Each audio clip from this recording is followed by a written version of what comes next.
the November 11, 2024 school board meeting at 5:02 PM. Ms. Marsan, please take the roll. Yes, Mrs. Bell is not here yet. She is running late. Mrs. Fairgrieve? Here. Mr. Kuchard is also running just a bit late. 2024 school board Mr. meeting Lentz at is also running just a little bit 5:02 late. PM. Mrs. Ms. Marsan, McCabe? please take the roll. Yes, Mrs. Bell is not here yet. She is running late. Mrs. Here. Fairgrieve? Here. Mr. Kuchard is also running just a bit late. 2024 school board meeting. Mr. Lentz Here. is also running just a little bit 5:02 late. PM. Mr. Lackner? Ms. Mrs. Marsan, McCabe? please take the roll.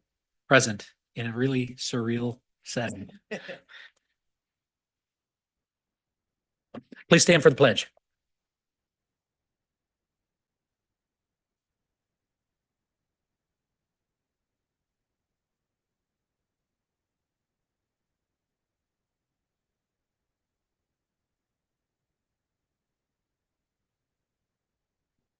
That brings us to item 2 on the agenda. Can I have a motion to adjourn to closed session for the purpose of the appointment, employment, compensation, discipline, performance, or dismissal of specific employees, specific individuals who serve as independent contractors in a park, recreational, or educational setting, or specific volunteers of the public body or legal counsel for the public body, including hearing testimony on a complaint lodged against an employee, a specific individual who serves as an independent contractor in a park, recreational, or educational setting, or a volunteer of the public body, or against legal counsel for the public body to determine its validity.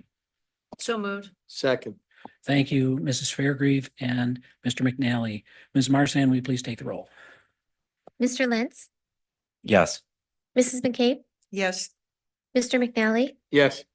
Mrs. Fairgrieve? Yes. Mr. Lackner? Yes, that moves us to closed session.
All right. The school board is now back in open session. It's 6:01 PM. Ms. Marsan, will you please take the roll? Mrs. Bell, Here. Mrs. Beergreave, Here. Mr. Kuschert, Here. Mr. Lentz, Here. Mrs. McCabe, Here. Mr. McNally, Here. Mr. Lackner. Here.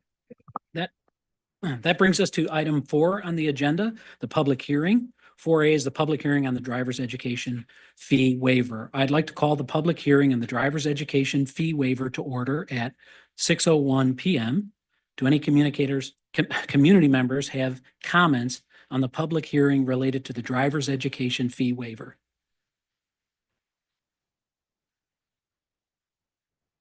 Do any board members have comments on the public hearing?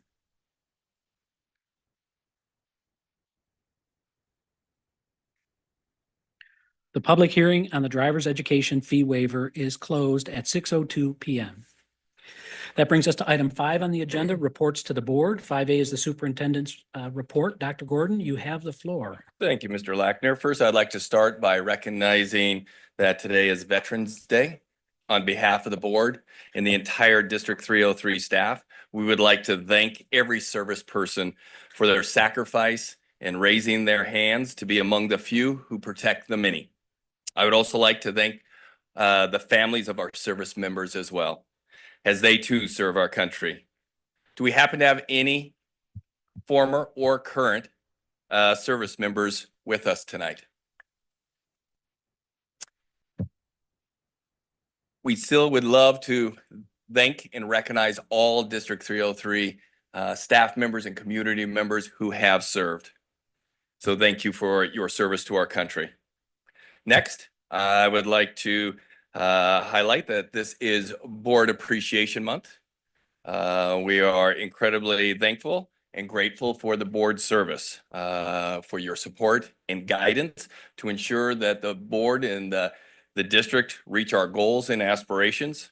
These are unpaid positions, but each of you put in a significant amount of time and energy as you make thoughtful decisions about the education of our students. Thank you for the service to District 303. We also have a nice little video.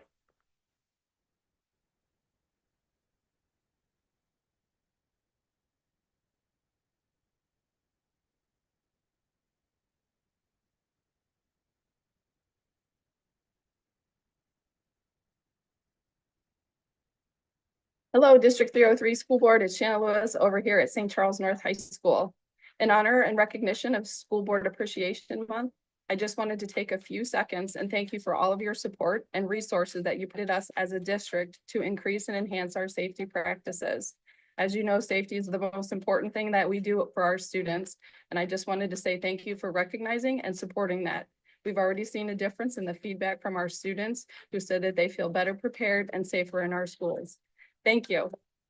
Good evening, board members.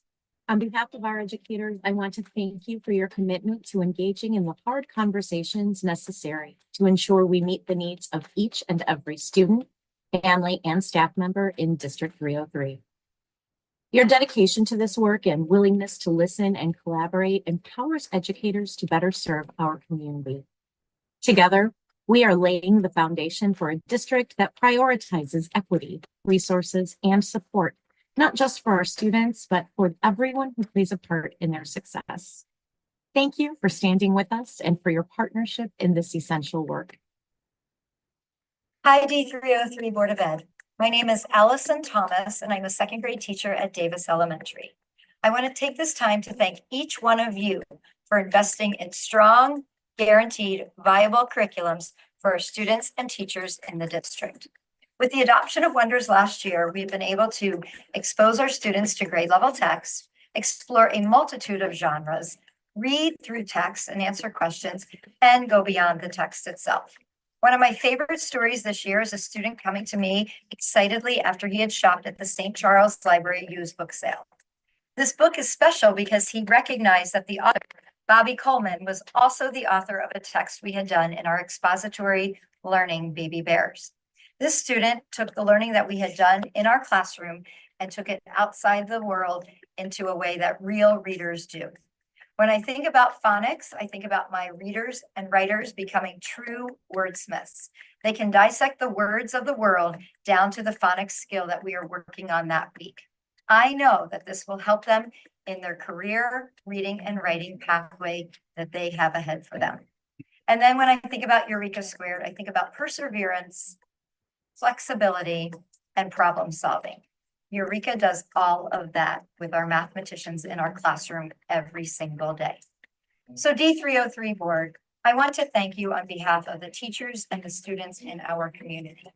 We are investing in our students and their educational career, and we thank you for this investment for the students that we stand in front of every day.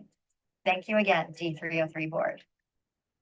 Hello, District 303 School Board. My name is Aubrey Schuett, and I'm here at the recently renovated Lincoln Center, the new home to our District 303 transition program, right in the heart of downtown St. Charles. We are so grateful for your ongoing commitment to the success of our young adults. The Lincoln renovation has afforded our students the physical space and direct community access to thrive. Thank you for making the needs of this student group a priority during your planning. We hope to see you at the Daily Bee. Cheers. Hi, board. This is James from the Transportation Department. Wanted to say thank you for all the great things that you've done for the department and for the school district. We appreciate all the things such as making the new contract allow for all drivers to have insurance, which has allowed us to hire a ton of new drivers. And this department thanks you so much for all that you do. That was just one of the great things you do, but there are a lot and we appreciate it all. And I have a few friends who wanted to say thank you.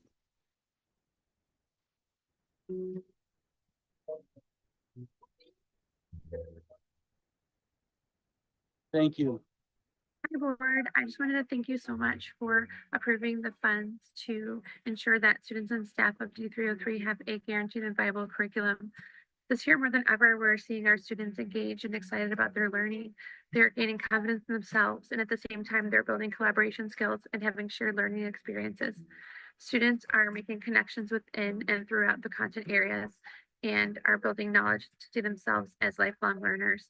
Not only has this guaranteed and viable curriculum supported our students, it's also supported us as teachers as we were able to collaborate in our PLCs within our buildings and also within the district, since we are also having shared experiences. So thank you again so much for supporting the students and staff of D303.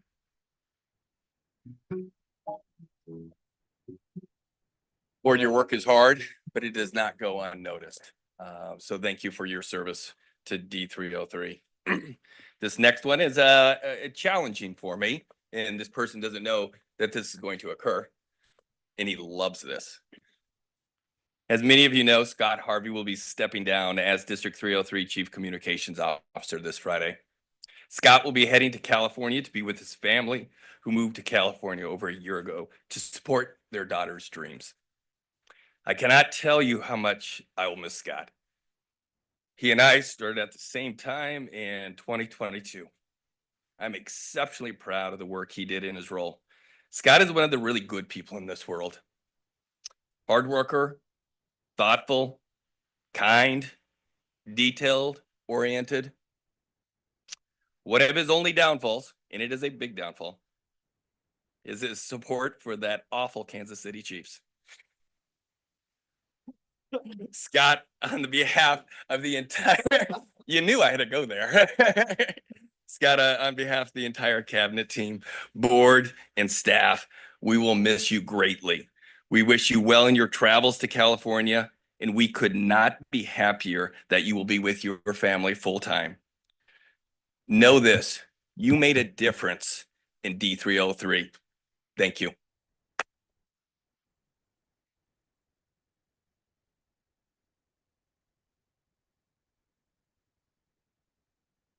All right, moving on.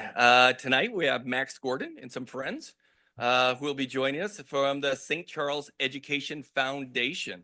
Just to highlight one of the pieces that our Ed Foundation has been able to support our schools. A check recently for $5,702 for an electronic whiteboard for the Norton Creek Rise program, to name one of the many things and support structures that are put in place by the Educational Foundation.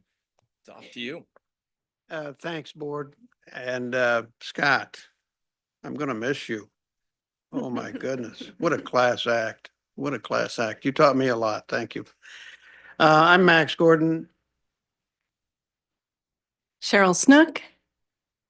Hi, Susie Remitz. Okay, two of the board members, we have about 13 of us. The foundation, I said, I remember being up here when I had other things to say, so I'm glad to say this, that is all the foundation does is good work. 32 years, was formed 1992. And since that time, when you add it all up, it's $1.4 million that the foundation has raised and then distributed and awarded. So we're delighted to be a part of that. This kicks off our fundraising time. And then if you notice, I left all of you, and I've got for you also, the 28th of February is our culmination, our little, not our little, it's starting to get bigger now, the luau on the lanes, which is a clever thought that I didn't come up with. Somebody else more clever than I did, but it was good fun. And last year was a big plus when Paul, when you and the staff came. So if you could do that in spades, and that would be wonderful. So this year our goal is $35,000. Last year we were able to fund 11 projects, and most recently you mentioned the 5702.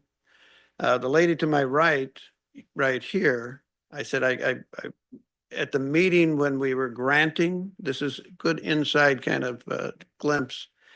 We were cranking through, okay, we'll give them this, we'll give them that, and then this, we're out of money. And then we had this nice project for the low incidence disabilities project. And this young lady said, well, why don't we make that a special project? And I thought, what? And so that was hanging over my head. I thought, we got to get that thing funded. So luckily at the annual meeting, and Thomas, you were there, Scott, you were there, and thanks for the great piece in the e-news.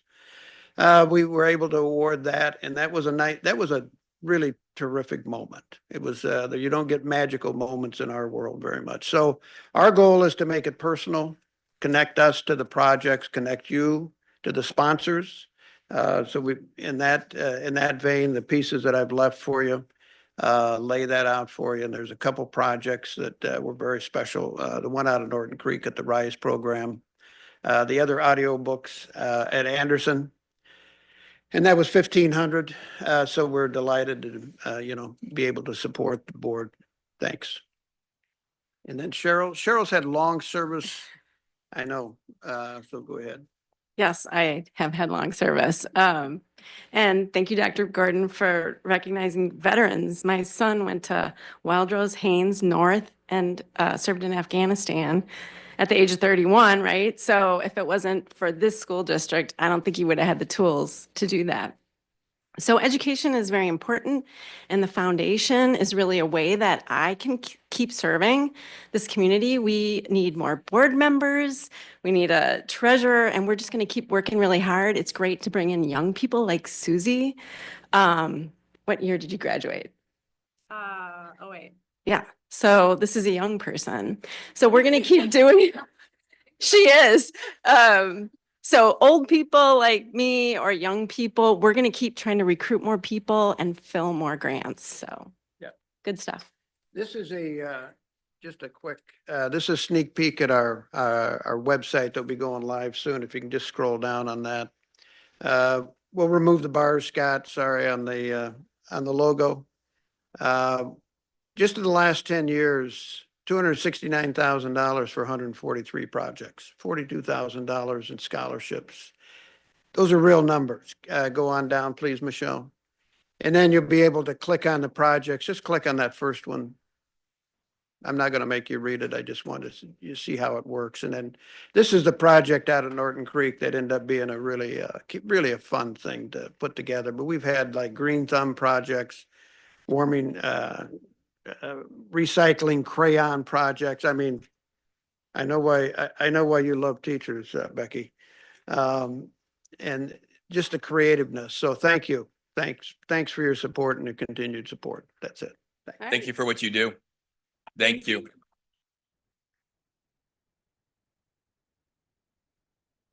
And then to wrap it up, our monthly highlight video.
Thank you, Dr. Gordon, for that. And to the Education Foundation, thank you for the presentation and for all the good work.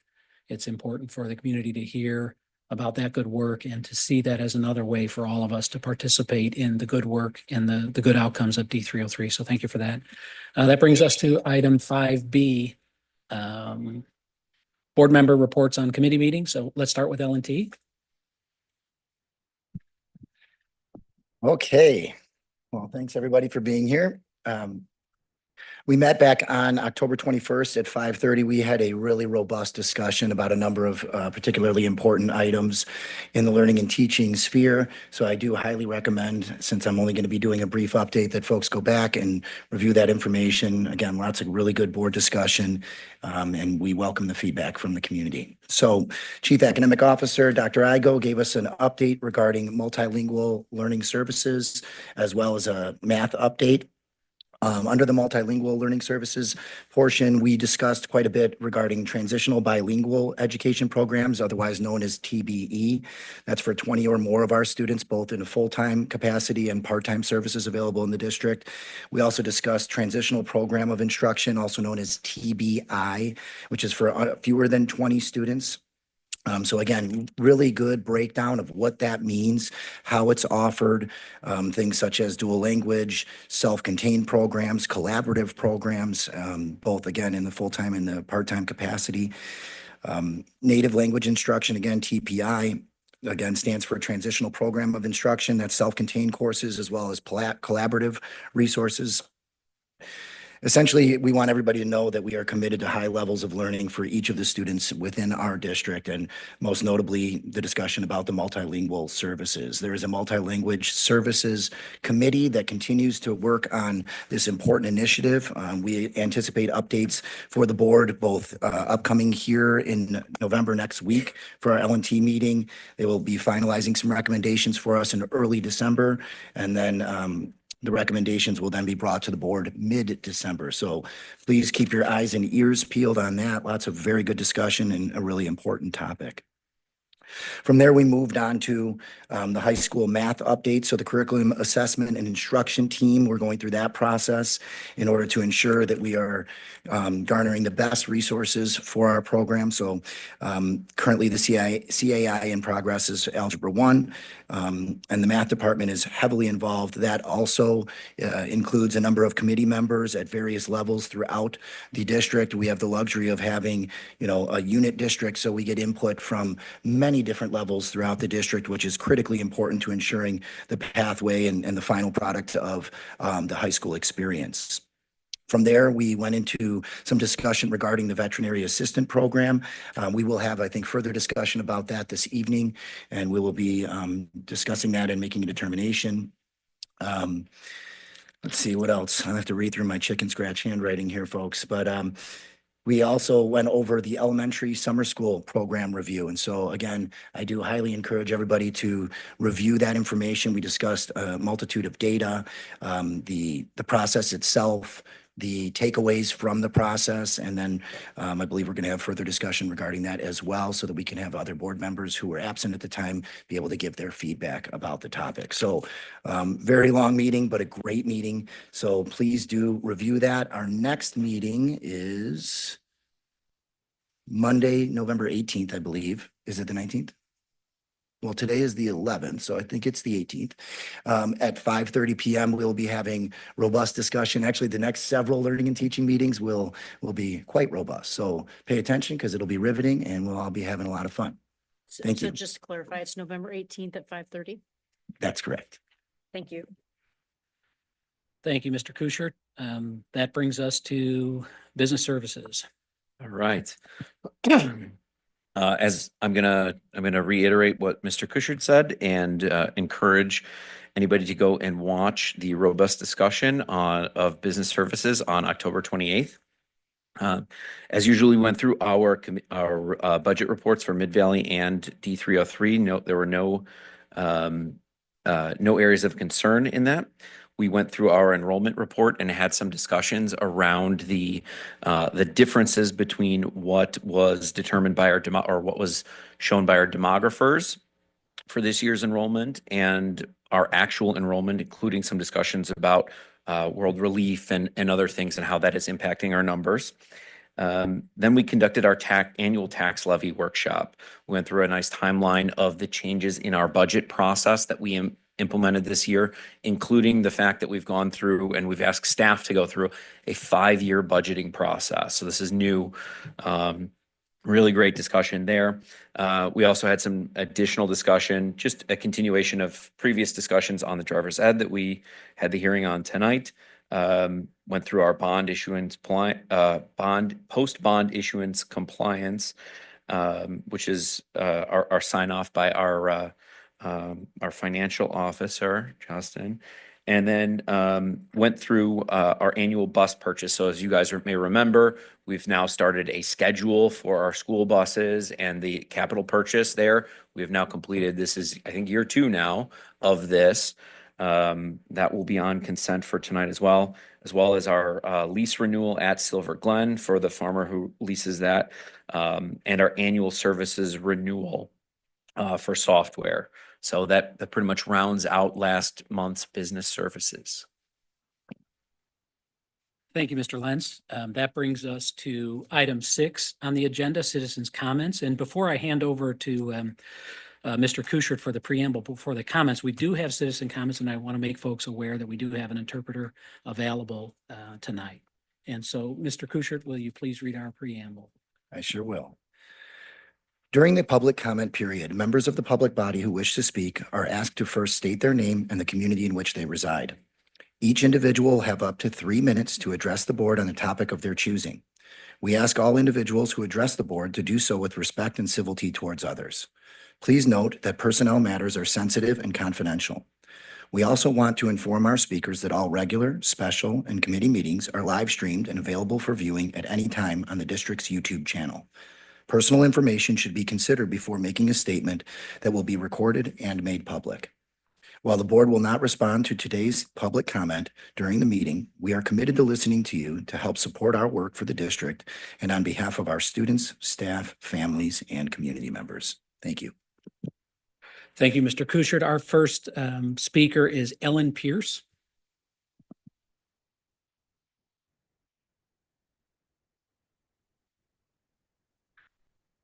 Hi, my name is Ellen Pierce, and I am a St. Charles community member and an educator here at Thompson. These remarks are my own. I'm here tonight to ask you to thoughtfully consider the benefits of the current dual language program through the lens of the board's core values: belonging, perseverance, and achievement. The dual language program upholds the board's core value of belonging by honoring the dignity of our multilingual population. This program supports and validates the development of biliteracy and using the students' home language to develop their English literacy skills. Where perseverance is concerned, our determination in the face of challenges shows our community members and our students who we are and what we value. The pause in construction at the Richmond two-way dual site presents a challenge but does not need to be a major setback. This board can approve continuing with the current dual language model and resume the previous plan of moving to two-way dual with a minimal delay. Listening to your conversations, I have delighted in hearing two-way dual described as the gold standard. This ties into the core value of achievement. We can indeed leverage our talents and resources into advancing toward the ambitious goal of two-way dual, but we must stay the course with the intention of forging ahead, rather than going back to a subtractive delivery model that does not support a path to biliteracy. This board has expressed a vision in which multilingual student achievement mirrors that of non-multilingual students. That level of achievement begins with dual language. You may already know that a person's success in learning an additional language is strongly linked to their level of literacy in their first language. Dual language supports students as they build literacy skills in both languages. Students are able to use their native language to enhance their learning in their second language. Continuing a one-way dual program as a pathway to two-way dual is the best way to continue to value and appreciate bilingualism and support that being a multilingual learner is an asset to this school community and to society. Supporting this journey on a path to biliteracy is supporting and acknowledging that these students and teachers matter in this community. It's vital to point out that steering away from dual language and reverting to the collaborative model has repercussions beyond what we're describing at the elementary level. Students at the middle school will also be impacted. Currently here at Thompson, we have approximately 65 students who are members of bilingual social studies classes. 100% of those students are building their understanding of grade level priority standards in the content area of social studies, all while strengthening linguistic abilities in their home language. 70% of those students continue to develop proficiency in English. Of the 70%, many are new arrivals who are learning valuable cognitive skills while bridging their new learning into English. This environment builds a sense of belonging by providing an opportunity for academic success during their day. The remaining 30% have already demonstrated proficiency in English. They continue in the bilingual class because they and their families see the immense value in supporting their biliteracy. This year, Spanish for Heritage speakers has already been removed from the course offerings at the middle school. Taking away one-way dual creates a further disconnect for students moving from elementary to middle school and beyond. All students in D303 deserve the opportunity to belong, persevere, and achieve. I thank you for your time and welcome any opportunity to further discuss these concerns. Thank you for your comments.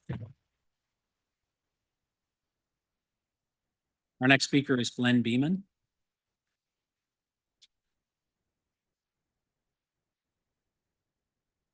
How you guys doing tonight? Let me back up a little bit. I'm very horrible with names, but to the gentleman in the salmon shirt, I just want to say congratulations. And we're all a little jealous of you getting out of here right before the winter hits. Ellen, I wish I typed up mines like yours. I'm just going to speak from the heart here. So I've had a lot of different racial issues with my daughter going to Thompson. Kids have said a lot of different racist things to her, and I've called and spoken to teachers. I've asked that, you know, we are able to meet up with the parents at the school to find some sort of solution because kids aren't just learning this on their own. I had an incident that was pretty egregious where a little girl pressed the back of my daughter's neck and said she wanted to see if she was going to change color, and then followed that up with the N-word several times. This was the end of last semester. It was like May 4th or something like that. And I never received a call back just never received a call back. I had to come up here and speak to the principal myself. I know that there's things in place for transgender students, furries and things like that, whatever the name is. I'm sorry if I'm messing up the name. All I know is if they have things in place for those kids, and this is speaking on my daughter's experience here. Of course, I'm not in the halls. She hears things every day that are racist. Nobody's checking it. Nobody's doing anything. At least one of her teachers, she even asked him directly to speak to a student about something he said. When asked about it the next day, he said he forgot. Same teacher, different incident. She told him someone said something racist. She said, oh, the teacher said, oh, I spoke to him already. He shouldn't be saying stuff like that, and just left it there. That's not okay. So if they have things in place for other students, I'm assuming they're doing this because they're worried about these students' mental health and the long-lasting effects of these comments. And I can't help but think that those things are in place for those students because a lot of them are white. I need to know what this district is doing, and I really need like a real plan here. I'm going to continue to follow up on this. Anybody up here whose number that I need before I leave, I will stay to get it. This is my first time attending something like this. I've never felt the need to be at one of these. I'm going to end it there.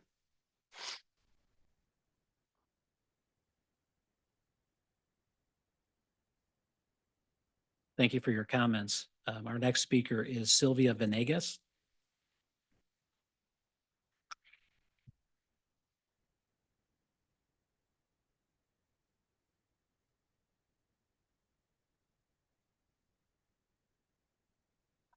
Buenas tardes a todos.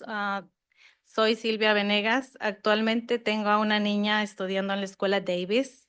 Good evening. I'm Sylvia Venegas. I have a student studying at Davis Elementary School. Ella estudia en el programa bilingüe y me gustaría mucho que el programa bilingüe continuara, ya que tengo una niña mayor que ella estudió en el programa bilingüe y pues hasta ahorita ella se ha desarrollado muy bien en los dos idiomas y le ha ayudado bastante. I would like my daughter to continue in the bilingual program. Being said that I have an older daughter who attended the bilingual program and who has developed very well as a result of it. Es un programa maravilloso que la verdad yo siento que contribuiría mucho al pueblo de San Charles, ya que necesitamos más personas bilingües porque necesitamos ayuda en todas las áreas. I feel that this is a marvelous program, and I think it is only beneficial to St. Charles, and we need more bilingual people to service the community. Y me gustaría mucho que continuara. Gracias. I would like for it to continue. Thank you.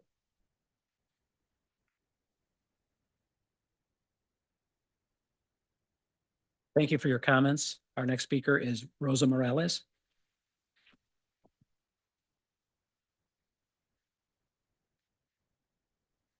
Hi, my name is Rosa Morales. I'm a parent to students in D303 and also the president of BPAC, Bilingual Parent Advisory Committee. These remarks are regarding the one-way dual program, and I speak for myself and for other parents who have their children in the program when I say that we have been feeling like we are being put aside. This program has been great thus far, and I say this because of the great teachers my children have had so far. Taking away the program will be very hard for many families, and we feel we haven't had the support we need. This community talks a lot about making everyone feel involved and united, and only recently have I felt a little of that in the school. And I feel it has also been because of the changes that were made last year with the program as well, which caused the program to be seen. Walking into some of these schools is hard for us because we don't feel like we belong. We don't get greeted the same as the next person. A big part of that is the language barrier. I grew up in New York and I never felt what I feel here. This is supposed to be a great community to have a family and for children to have a nice and calm childhood. I don't feel that anymore. I feel the district is doing what they think is best for them and not for the community. We want you all to know we value the program and has helped our children in many ways. Being bilingual is a superpower, and our children work hard. Thanks to the program, my son has graduated from Access, and we ask you to not look at us as a burden and keep this program running with the support it needs.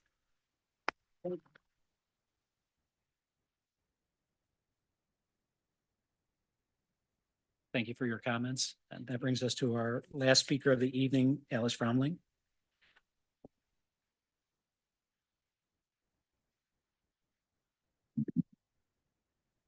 Hi, everyone. My name is Alice Fremling. I live in South Elgin. I have almost two students attending D303 schools, and I'd like to urge the board to think about how they speak about all learners in our district. When I watched the October board meeting with the presentation about students placed by World Relief, I was really glad that Dr. Gordon emphasized multiple times that we welcome into our schools every student who lives within our boundaries. At times during that conversation in October, the subtext from some board members seemed to focus more on questions like, how long do we have to teach these kids? What educational impact can we really have on them? Are we sure they actually live here? What kind of burden are these students placing on the rest of the class? And other talking points that can stoke fear. The last thing we need to do is further marginalize students and families who are probably already working hard to feel a sense of belonging. Any new students to the district, no matter what kind of unique learners they are, deserve the same respect and dignity as students who have been in the district for a decade. And I also struggled to reconcile that conversation about the needs of multilingual learners with the budget presentation at the business services meeting on October 28th. In the board meeting, a board member brought up how financially burdened this district already is and faces more financial challenges with finding ways to serve newcomers. But then, at the business services meeting, the same board member paused Mr. Attaway's presentation to celebrate that tax rates are going down next year. I mean, yeah, great, folks will be paying a few dollars less in taxes, that's cool, but is that really a win for our kids when we're apparently so broke that we can't hire more teachers? And when the dual language program you promised is now a hard maybe because of money? It's one thing to be fiscally responsible, but it's another thing to cheapen our children's education. You can't have it both ways. You can't boast about the amazing teachers we have, but then ignore them when they ask for help. You can't hold your teachers to the expectation that they perform like all the Naperville schools when you're apparently not able to afford the resources that Naperville has. And it's really a bad look to celebrate less money coming in when you've got classrooms at capacity with multilingual learners who desperately need more support. Please listen to your teachers and remember your responsibility to all students in this district. Thank you.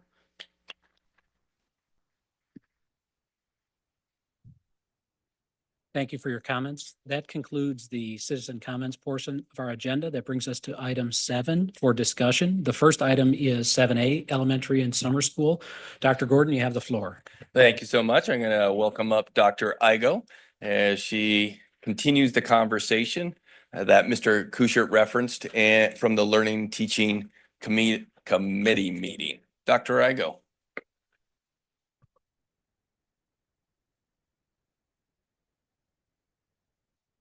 Good evening. So this evening, I'm going to take a little bit of time to go back and present to you some information based on some questions that came forward at our last learning and teaching meeting as it relates to our summer school program.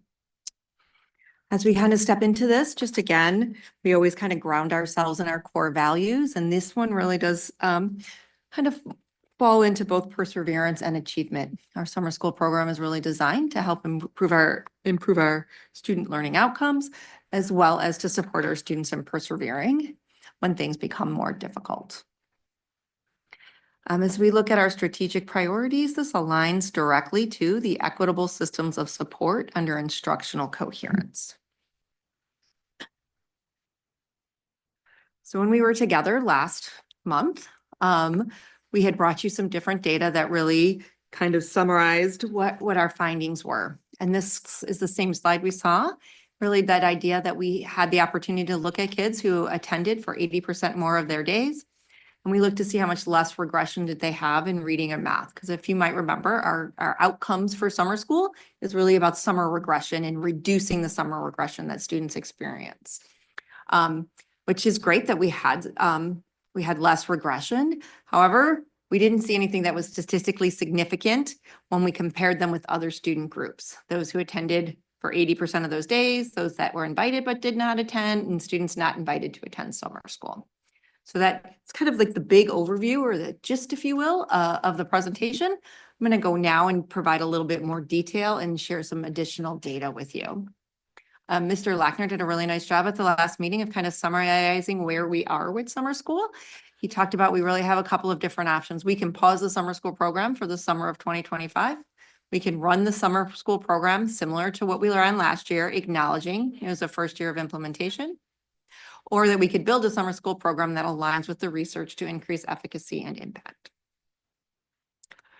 We talked about who was invited, and I thought I wanted to just kind of put this back in front of you because we're going to talk about how does that data spread out based upon the students and the criteria for being involved. We really did focus on using our iReady scores from fall to winter. We were looking for students who had a high level of growth, but who were not yet meeting grade level standards. We invited all students in the dual language program, and we invited any newcomer during the 23-24 school year. This slide is one that you saw last time. And this one really takes us to the opportunity to look at how much regression did the students who had less regression. So 62.5% of students had less regression if they attended 80% or more of those days in reading, and 56% less if they attend in the area of math. When we compare that to all students who attended, regardless of how many days they attended, we can see how that falls in. And then invited and not attended. So we invited some students who were unable to attend. And again, you can see right there the amount of kids who had less regression. When you run those numbers, you'll see that there's not really a statistical significance in one over the other. So this slide really brings us back to some data that you asked us for. And so one of the things you asked us to do and look at is what was the criteria and how did students perform by the criteria that we used to invite them? So that first line is that first criteria of high growth, but not meeting grade level standards. And the first column in there is kids who attended. And the second column into that reading is invited, but did not attend. And then you keep moving over, you'll see the same for math. You can see again, while we had less students with regression, we don't have anything that's statistically significant in the difference between those two. You can also take a look at dual language. Again, not a significant difference. And we weren't able to do our newcomers because in order to make the regression, you need to have 2 previous data points. By the mere definition of newcomer, we weren't able to have those data points.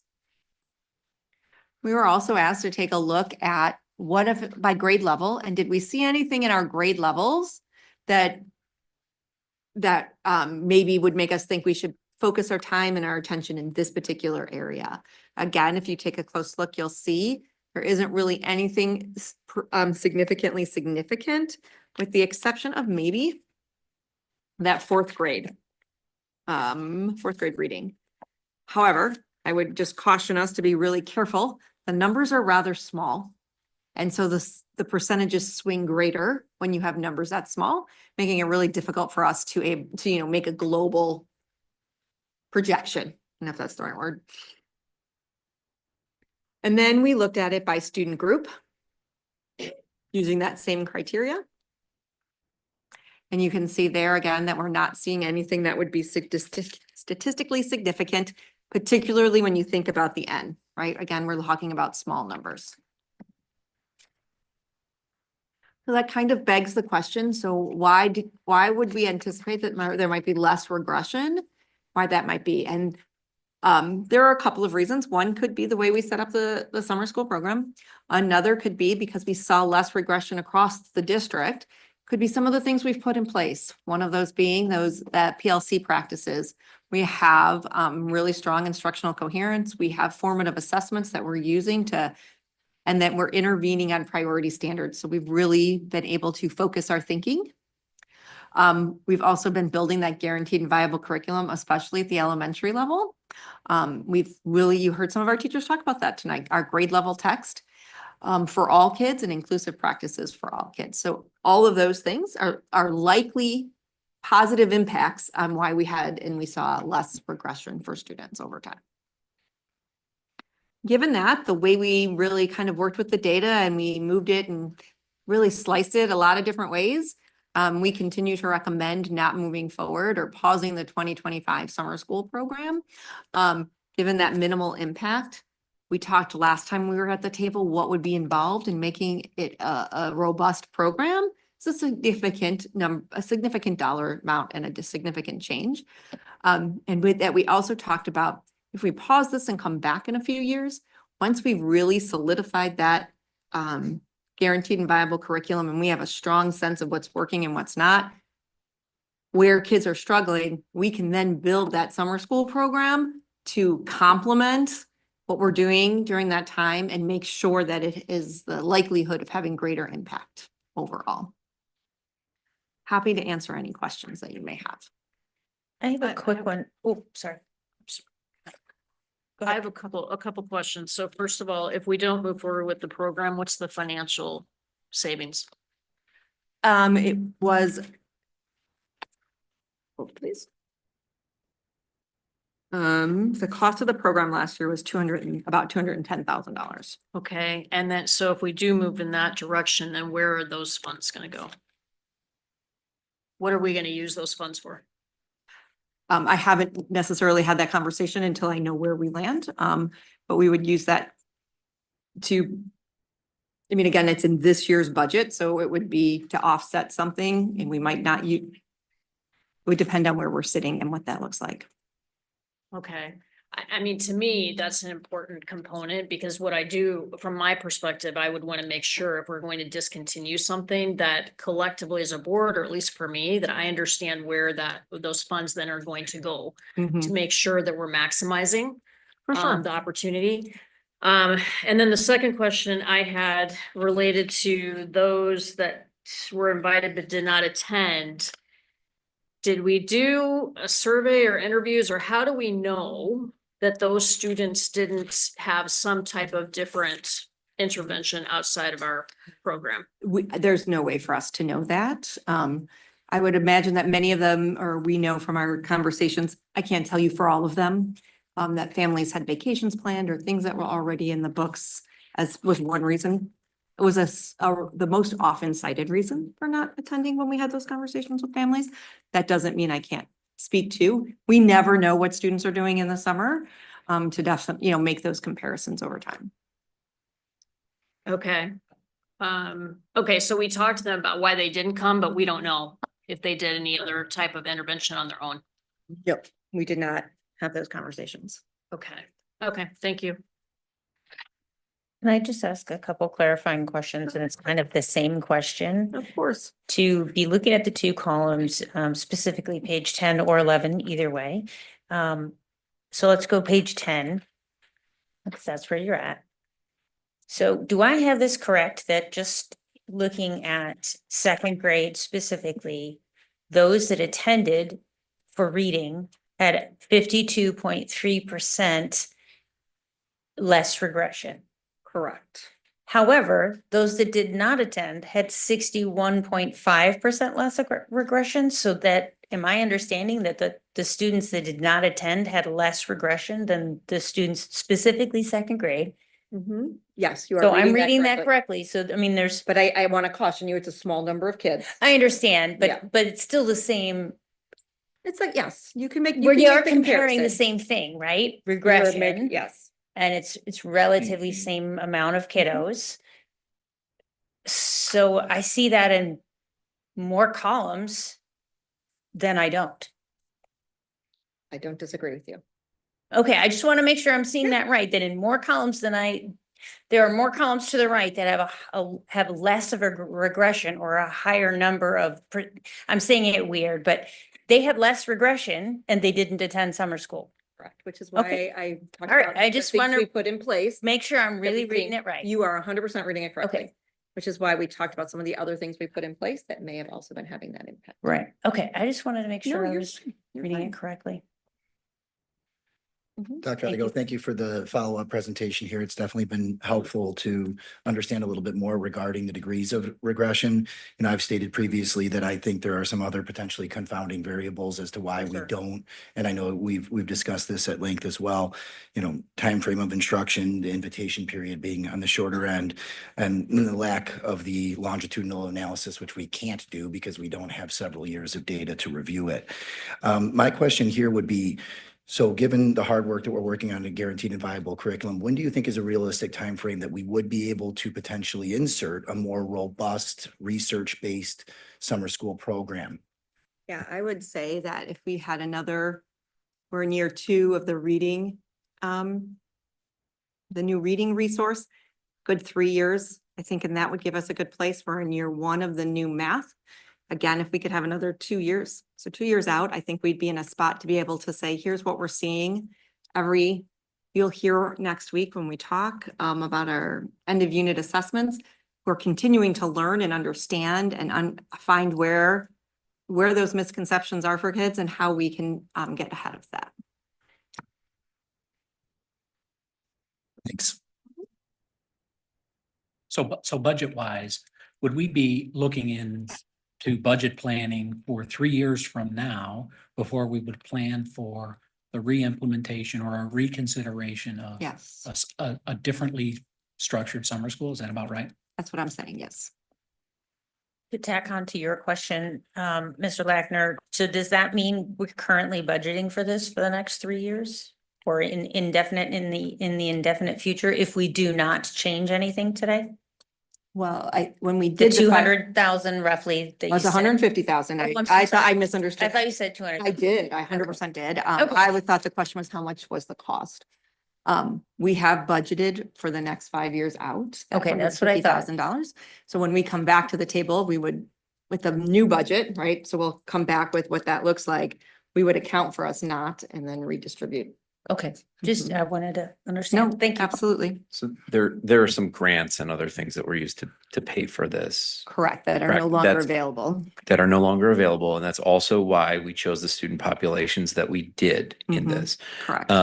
One of the things, and when we talk about this from admin's recommendation of this being 3 years out, one of the things that I'd like admin to take a look at in consideration, especially based on feedback that we've had from the community, is opening it up to the larger community. Correct. And potentially, again, when we're talking about the revenue side, potentially looking at what would a reasonable fee structure be to pay for this, right? So that is one of the things. I have had a number of members of the community come to me and say, hey, I would love to be able to do this.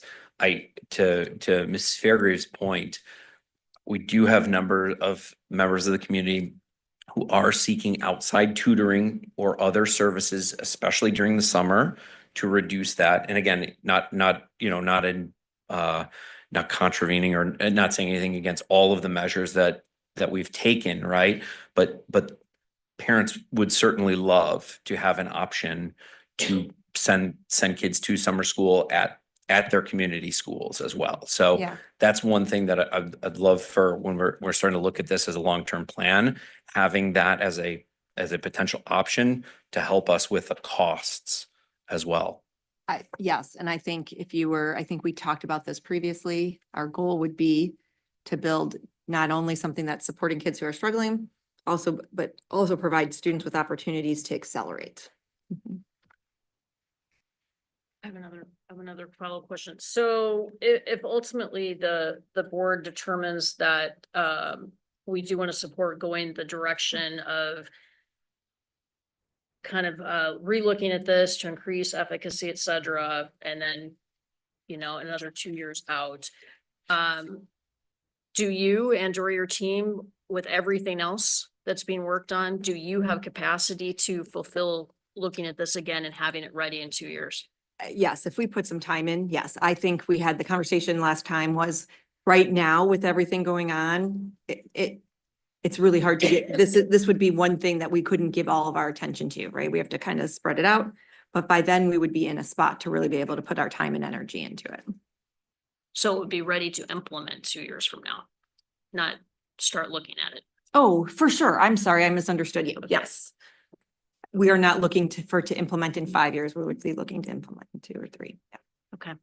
You said, yeah, I was just gonna say, I thought you said 3. Yeah, 2 to 3. Well, Okay. we'd have to definitely, let me look at it and lay it all out. But I'd love for it to be 3. So we had 2 years of the math program and we had a good handle on that math, like what needs to happen in that math program. I was gonna say, so if we do implement it in 3 years, like I think from how we've been as a board, I think we should see the plan at the end of the 2-year mark before we plan on it. That would be the thing. So appreciate Yes. that, Christine.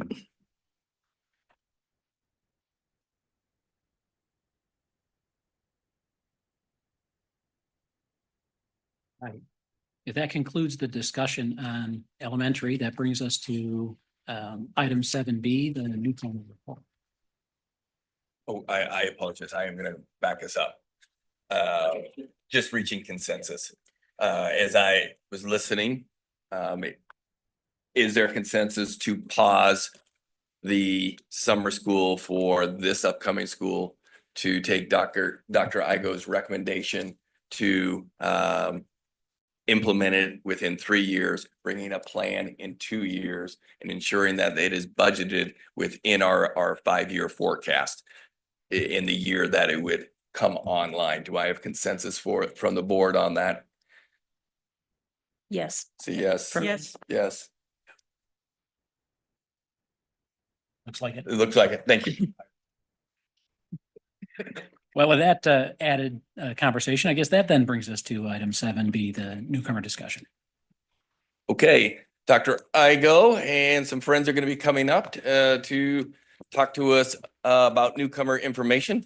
First part will be follow-up from that October 15th, 2024 meeting, and then we will get into some further conversations about newcomers and our brand new family and community liaison position, and what does that role look like in D303. Dr. Igo, are you kicking it off? Dr. Taylor, are you starting? Just support. All right, good evening. Thank you for this opportunity to give an update on our newcomer support. I'm Tracy Taylor Moore, Director of Language Acquisition, and I'm joined with Mrs. Atlee Smith, who is our new District Family and Community Liaison. So our agenda for tonight is we really want to have the opportunity to provide additional information about newcomers in D303, enrollment data, and to follow up on some questions that were brought forward at last month's board meetings. We want to describe how we support newcomers in D303 this year, and then we want to introduce the role of the Family and Community Liaison. So as we do all of our presentations, we really think it's important to ground and reaffirm that the work that we're doing this year to support newcomers is grounded in our strategic plan's core values of belonging, perseverance, and achievement.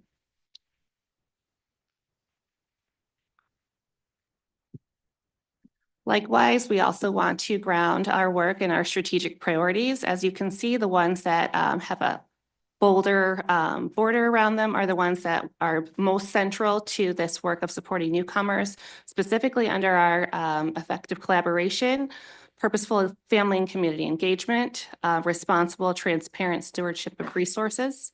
And then our instructional coherence are all of our strategic priorities there. And then under culture of dignity, honor the dignity of each student, staff, and family, and then effective, caring, and culturally responsive staff. So as we continue to build pathways to excellence, which is our commitment for each and every D303 student, I wanted to put our discussion into the framework of all of the work that we are doing this year within D303. The support of newcomers falls extensively under the strategic priority of instructional coherence, creating equitable systems of support. So who are our newcomers in D303? We have enrollment data and answers to follow-up questions from our October 15th board meeting to share with you this evening. Presentations from last month's board meeting and L&T regular board meeting and L&T committee meetings are linked within the presentation within board docs for your reference. So defining newcomers. So this year, presently, we have 296 students who qualify as newcomers in D303. Newcomers are students who have been in the United States for 3 or less years and are not native English speakers. So this number is very fluid, as the number of students classified as newcomers is based on being in the United States for exactly 3 years or less.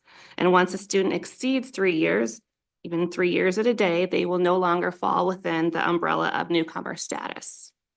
Our students from the World Relief Organization who are getting support through World Relief fit under the umbrella of newcomers as well. So this graphic here just shows our first time enrollment in D303 of newcomers from school year 21-22 to the current school year. And this is by month. As you can see, enrollment has steadily increased year over year, with the current year already surpassing the total number of first-time newcomers that enrolled last year. So at the end of 23-24, we had a total of 110 newcomers enroll for the first time in D303. And as of November 1st of this year, we are already at 115 students.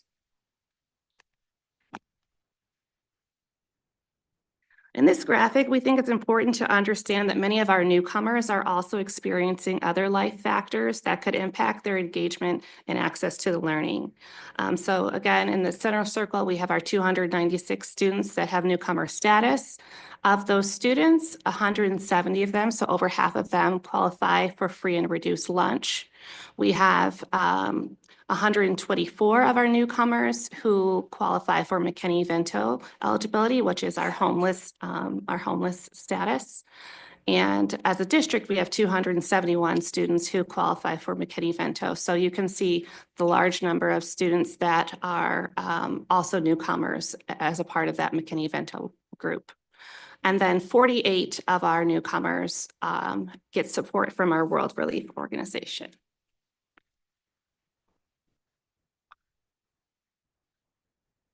So this graph is showing newcomer distribution for this school year by grade.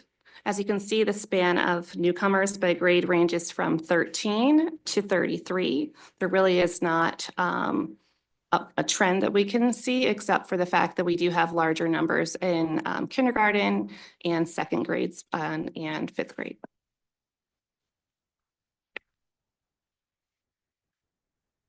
So we also wanted to share data on newcomers who are supported by the World Relief Organization.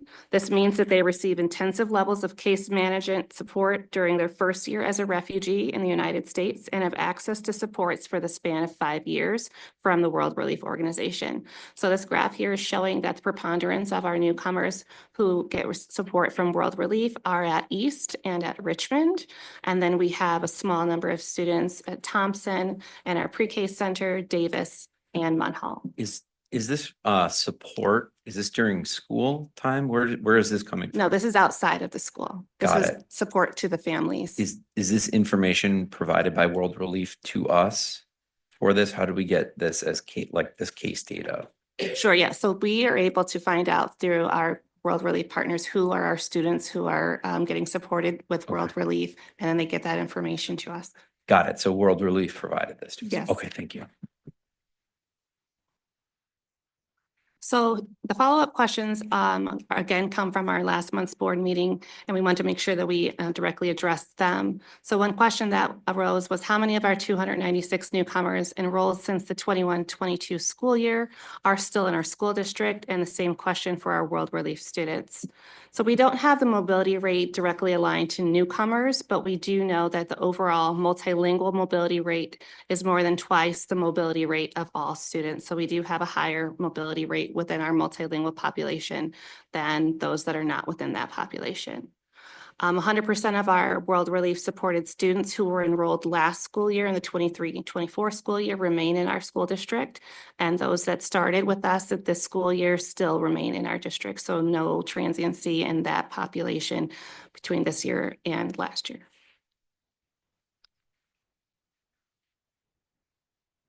We also had a question that was asked, is it accurate to state that students enrolled in the 21-22 school year are no longer classified as newcomers? So that's yes and no. It depends on their U.S. enrollment date. A newcomer status, again, is calculated utilizing the exact calendar date of their enrollment in U.S. schools. So it would be 3 years from the current date. If they registered, for example, prior to today's date in the 21-22 school year, they've been in the country longer than 3 years and no longer are considered a newcomer. If they registered after today's date, so for example, February of 2022, we haven't hit 3 years from that point yet, they'd be considered a newcomer until that date passes in 2025. As of today, 22 newcomers from the 21-22 school year no longer meet the newcomer criteria, but they continue to be eligible for multilingual services. So now we want to go into how are we supporting our newcomers in D303. We already showed you a slide that said that we have considerable number an increase in newcomers this school year, we want to highlight how we are supporting our newcomers within the district this school year. So as you may recall, last year, we designed a comprehensive report that outlined a rigorous plan for improvement.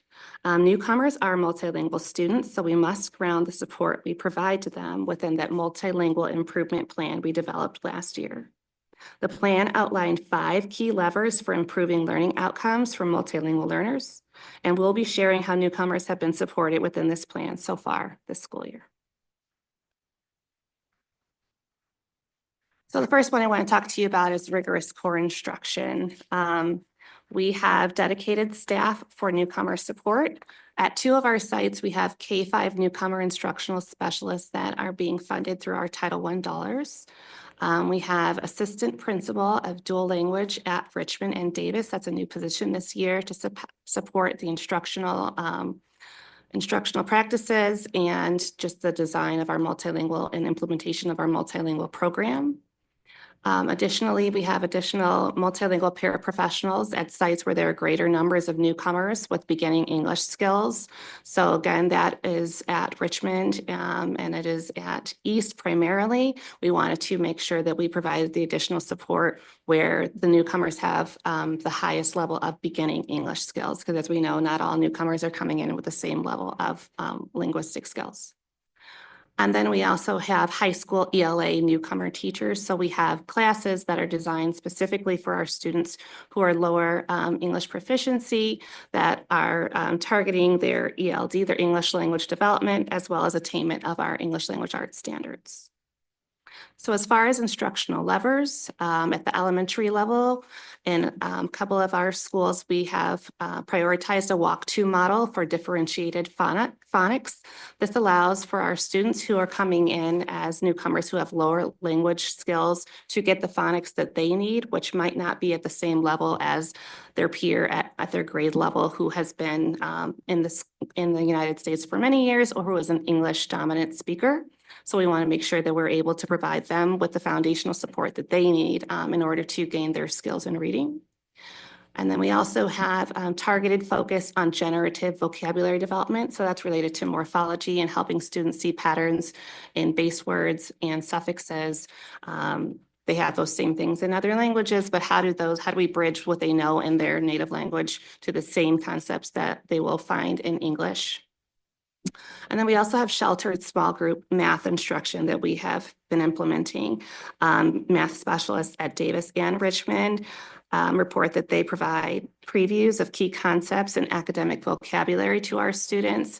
That sheltering of instruction just means how do we help make the math instruction more accessible through instructional strategies designed specifically for kids who are learning language and learning content simultaneously.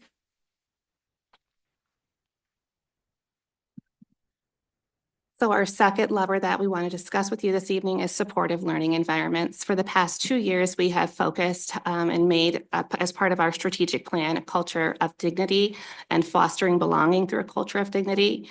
Our teachers have really had an opportunity to dig into this idea of presumed competence for each student, regardless of their background, their socioeconomic status, their linguistic proficiency. We want to presume that each and every child is capable and we have high estimates of achievement for each student. We also want to make sure that we engage our students, especially our newcomers, in productive struggle, allowing them to have access to content in a way that is accessible for them and is rigorous, and we want to couple it with effective feedback, giving them feedback that they can act upon and can build their skills from. Aside from that, we have social support groups. We are partnering with Riverview Counseling Services to provide mental health support, particularly for our refugees and students that are in their first year in the United States. The counselor will also provide consultative services to Richmond and East, which again, is where we have a lot of our newcomer population, and they will be working with social work and counseling staff on how to address the concerns that the students bring forward in those small groups so that we can have a wraparound of supports available to them at the school.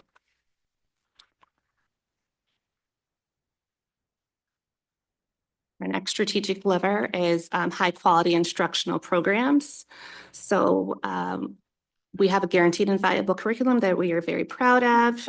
We have the adoption of supportive curricular resources across grade bands into Reading, Wonders, Core 95, and Study Sync. We have increased access to grade level content. We prioritize and emphasize multilingual services taking place within the general education setting so that we do not create silos of learning for our students. And we want to have an inclusive environment for our students. We also have co-taught on grade level English courses. This year we have a co-taught English 9 class, which is taught by an ELA content specialist as well as a multilingual specialist. And they work together to make sure that students are getting what they need to access the English course from a linguistic perspective, as well as through the state, attaining the standards perspective. And professional learning, we have a district course that several staff members have decided to join and take part in, and it's about creating equitable access to grade level curriculum for our multilingual students. And then we have some site-based professional learning that is ongoing, and it's to build common understanding of academic and language proficiency and understanding what are the pathways to helping a student get from their current level of readiness to our grade level standards of readiness, as well as to be at English language proficiency.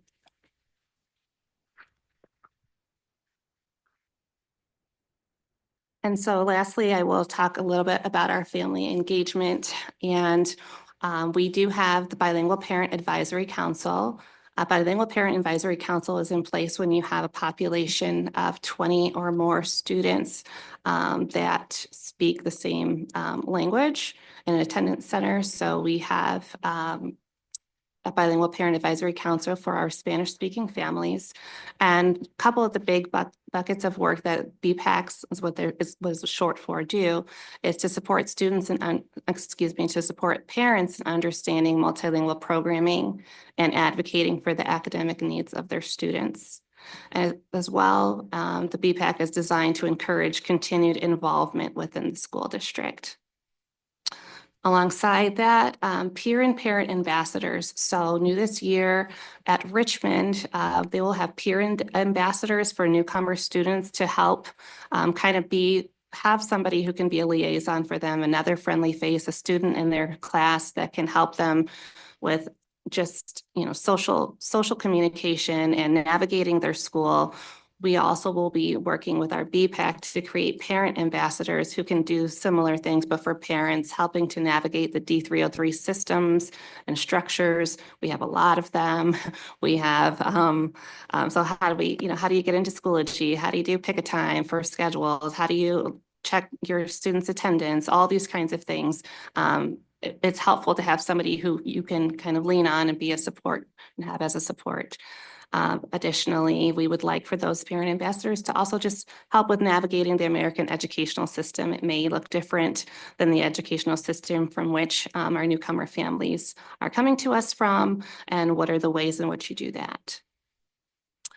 This year, we are really proud that for our parent-teacher conferences at East High School, we were able to convene a World Relief Open House in which students and their families were able to come and get information all together at one time and just kind of answer questions, had East admin staff there to answer questions and just kind of familiarize families with East and to understand more about what are their opportunities available to them, what are the resources available to them.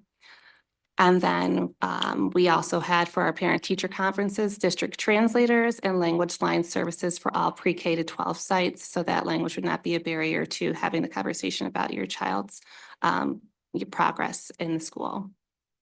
And lastly, which I'm about to kick to, we have our district family and community liaison. She has many, many hats that she wears, and we're excited that she's with us, two of which are really supporting our multilingual families with parent education, as well as connecting with families to needed resources and supports. So I am going to now turn it over to Atlee, who will talk a little bit more in depth about her role.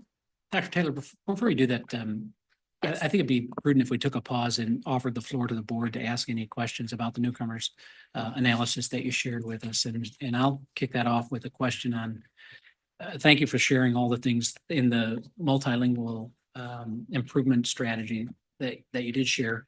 It's less clear which have been specifically called forward or emphasized associated for newcomers versus what was already in the plan. And I recognize there's some overlap there, but this is not exactly the same. And so the tone of the question, or what I'm trying to get after, is what else do teachers need in order to effectively support newcomers? And while we had already the multilingual improvement strategy in place, it may be insufficient. And so I just like, you talked about a couple things like the World Relief Open House at East, and maybe the Riverview Consulting or counseling. And there were a couple of other things that stood out, but I wonder if there's just a couple of other examples you could share. Sure. So I think part of this is really supporting teachers with more professional learning and understanding of how you can best support newcomers. So some of the future professional learning that we would like to make sure that we have is, how do you create equitable access to grade level curriculum? We don't want to have sixth grade students working several grades below grade level. We want to ensure all students are within the core and within and are working towards attainment of grade level standards. But how do you do that? So a lot of the further professional learning that would be supportive of them is to, how do we create those pathways, those avenues to differentiate and support students? And I like to use the analogy of like walking students up to the standard instead of coming down. We want to make sure that we're helping students get to that proficiency. Additionally, I would say just instructional strategies for supporting language development. This year, we have more students that are at that entry level of English language development, level 1s and level 2s. And what does your formative assessment need to look like in class? How do you get information from students for whom they might not be able to produce a lot verbally about what they know, but how do you still get that information from them? So that's in addition to these things, I would say part of what we need to give people more access to understanding. And then also, how do we help teachers recognize and utilize our newcomers' existing funds of knowledge? Some of them are coming through from us to us, maybe older and have had many years of maybe education in a different formalized setting. It might not be a formalized setting, but how do we access what our students know already and leverage that to support them with what we need to teach them here in as far as grade level standards. So those are some of the things that are specific to supporting newcomers that we would really want to continue to make sure that our teachers have awareness and knowledge of. Thank you. I'll just offer the floor. Mr. Lenz. Yeah. So thank you for walking through all those. If we can go to slide 19 really quickly. So we have 2 dedicated FTE or newcomer instructional specialists, right? How many multilingual paraprofessionals do we have in the district today? In that second row. Oh, okay, so she's going to grab that for me. Okay, We have perfect. that information. And Christine's grabbing that. So the reason that I'm asking this is, when we saw the slide at the business services meeting, we saw that there were upwards of 21 languages, right? Do we have, and that's why I'm asking how many FTE and everything else. We've got to be stretched, right, in supporting 21 different languages. Yes. Right? So where can you talk a little bit about our gaps and what we need to do to close the gaps? I understand, the different strategies of accessing the learning that they've already done and everything else. But to me, this boils down to our teachers and, what we have to do to support them in the classroom. Yes. Yes. So thank you. We do recognize that we need additional support with the number of students that we have coming in as newcomers, which is much larger than we have had in previous years. So right now we are utilizing various title grants to add to our staffing to support schools. The additional multilingual paraprofessionals are coming through Title III dollars. And then the K-5 newcomer instructional specialists, those are coming, like I said, coming through Title I dollars. So these dollars are dollars that we have available to us through our different federal grants that we are utilizing to support our classrooms. Are these recurring grants? Are these one-time grants? Are these? So they recur each year. Okay. So the federal government allocates dollars to us each So year. if a student is no longer considered a newcomer and they roll off, do we not qualify for grants for that student anymore? So I believe they go off of an enrollment date, and then from that date, they look at how many students have been enrolled 3 years or less within the United States, and then that number generates how they produce our. So yes or no? I think that. Please, Becky, Becky. explain. I think the question is, being a newcomer, are the Title I and Title III grants affected if they are no longer a newcomer? Does the student lose the services from Title I or Title III because they've lost the label newcomer? Do they lose the service?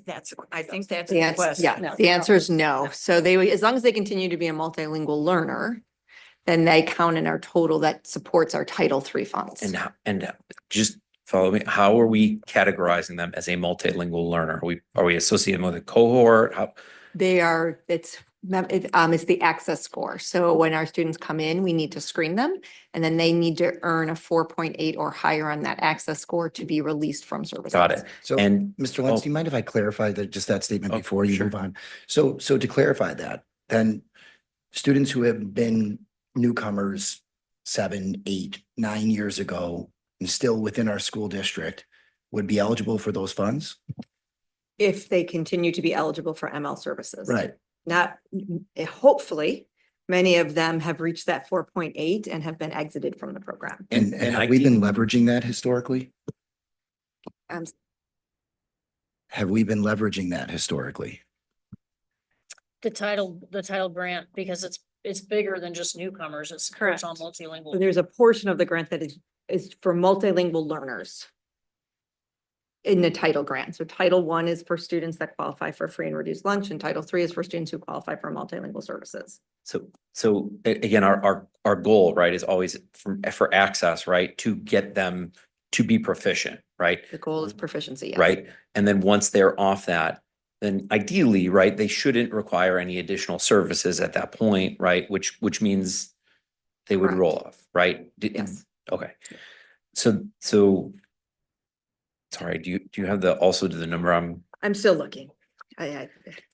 We may need to get back to you. with That's My- totally fine. I Christine, I put you on the spot for getting a head count, right? So no worries appreciate there. that. Like mine, I don't know how I want to make sure it's up to date. And if I could, I might ask kind of along that line on the same for page 19. I'm interested in the specifics as far as not only the FTE or resources, but how they are allocated. So how many do we have dedicated to Richmond?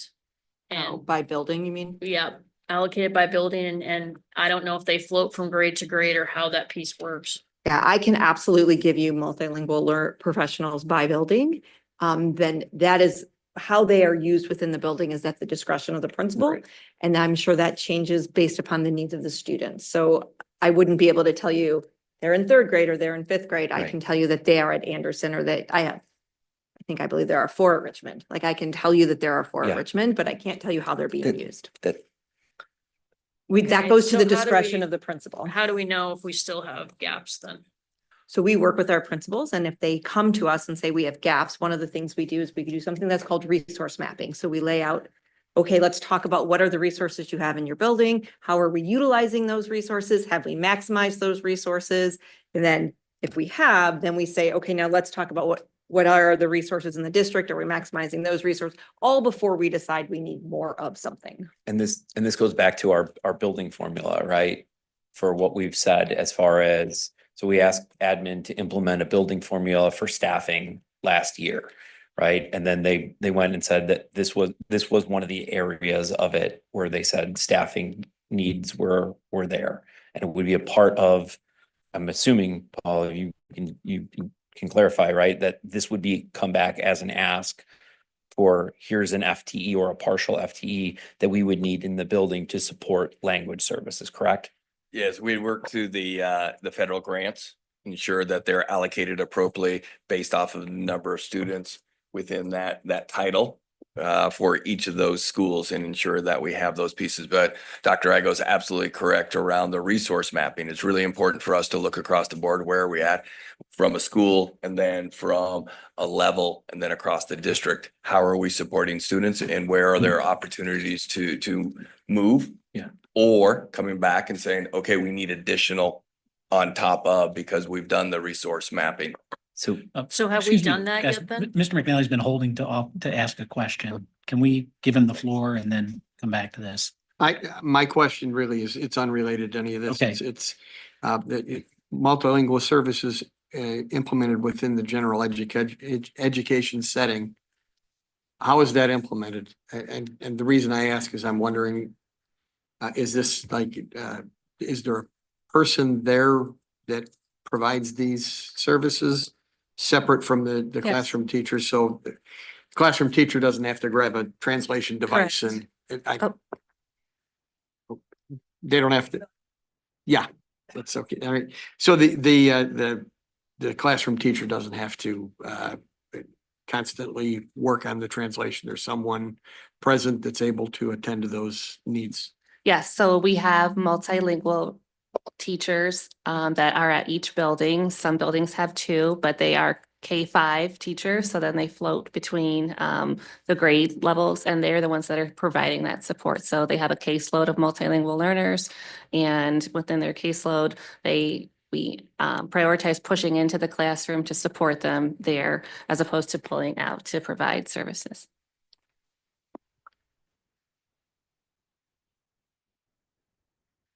I have two questions.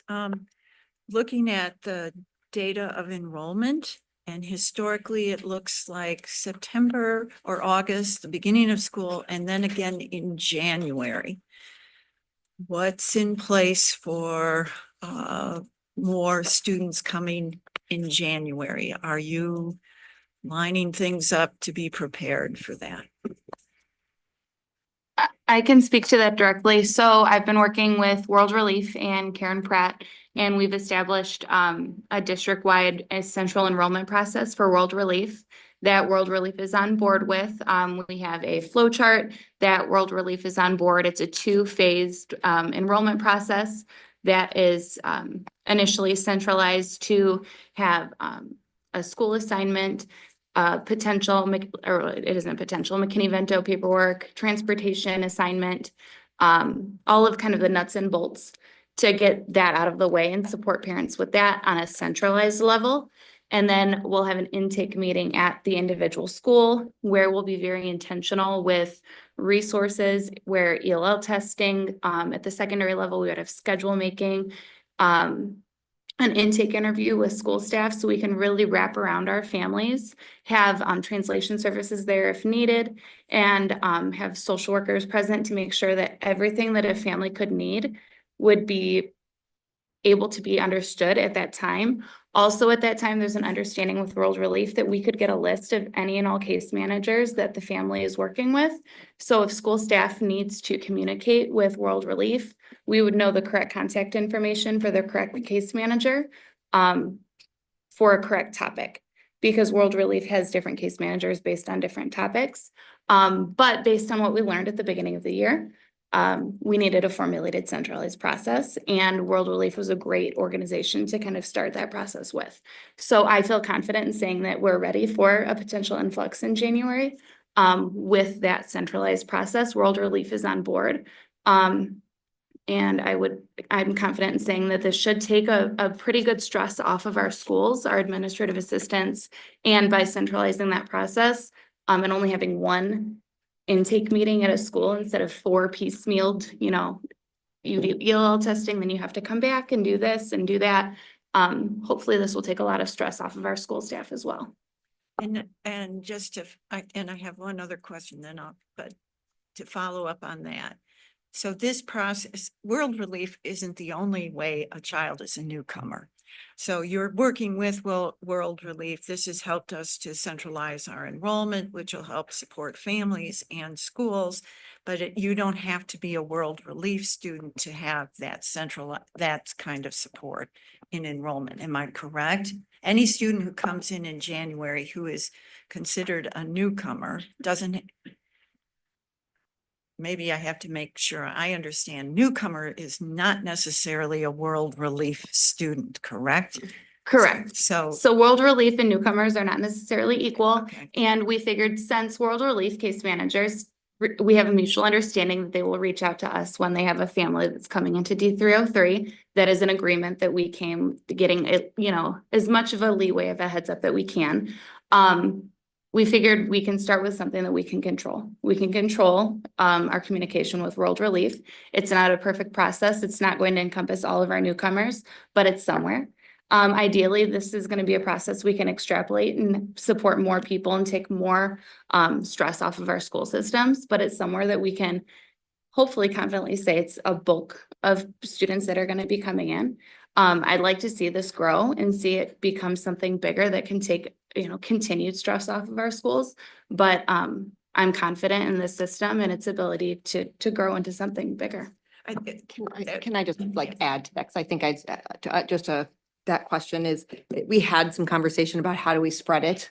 And it becomes very complicated to do that, just in terms of being able to honor people's dignity and know what they need and what they might want. When someone comes to enroll, we don't necessarily know that information and we don't necessarily want to then send them away, right? Like we want to be able to continue to support and provide. But another piece of our conversation, as we think about that January, is knowing that we have high concentrations in certain areas and really thinking about, as students come in, making the decision that we might start busing students elsewhere. For instance, at East, we've capped East because they're at their capacity. And so if new students moving in, we're going to have to use North. We will then work to reestablish and remove, but it's really important that we know that there are places that we are at capacity, and in which case we need to use all the buildings. In that case, though, for like, if we're capping East and we're taking advantage of North, we also know that we're butting on enrollment issues potentially at North with the number of students, and East can accommodate more, right? Would there be something where admin would come to the board and say, hey, we need either more staffing at East to support this, or because that's when, like, Christine, just No, I'm plainly fully aware. hearing that So and knowing where we're let at. me, from yeah, the- let me be clear about how we approach that. We didn't make a decision in a silo. Okay. We had a conversation with both assistant principals and the principals to say, here's where we're at. Okay, We can move some staff over.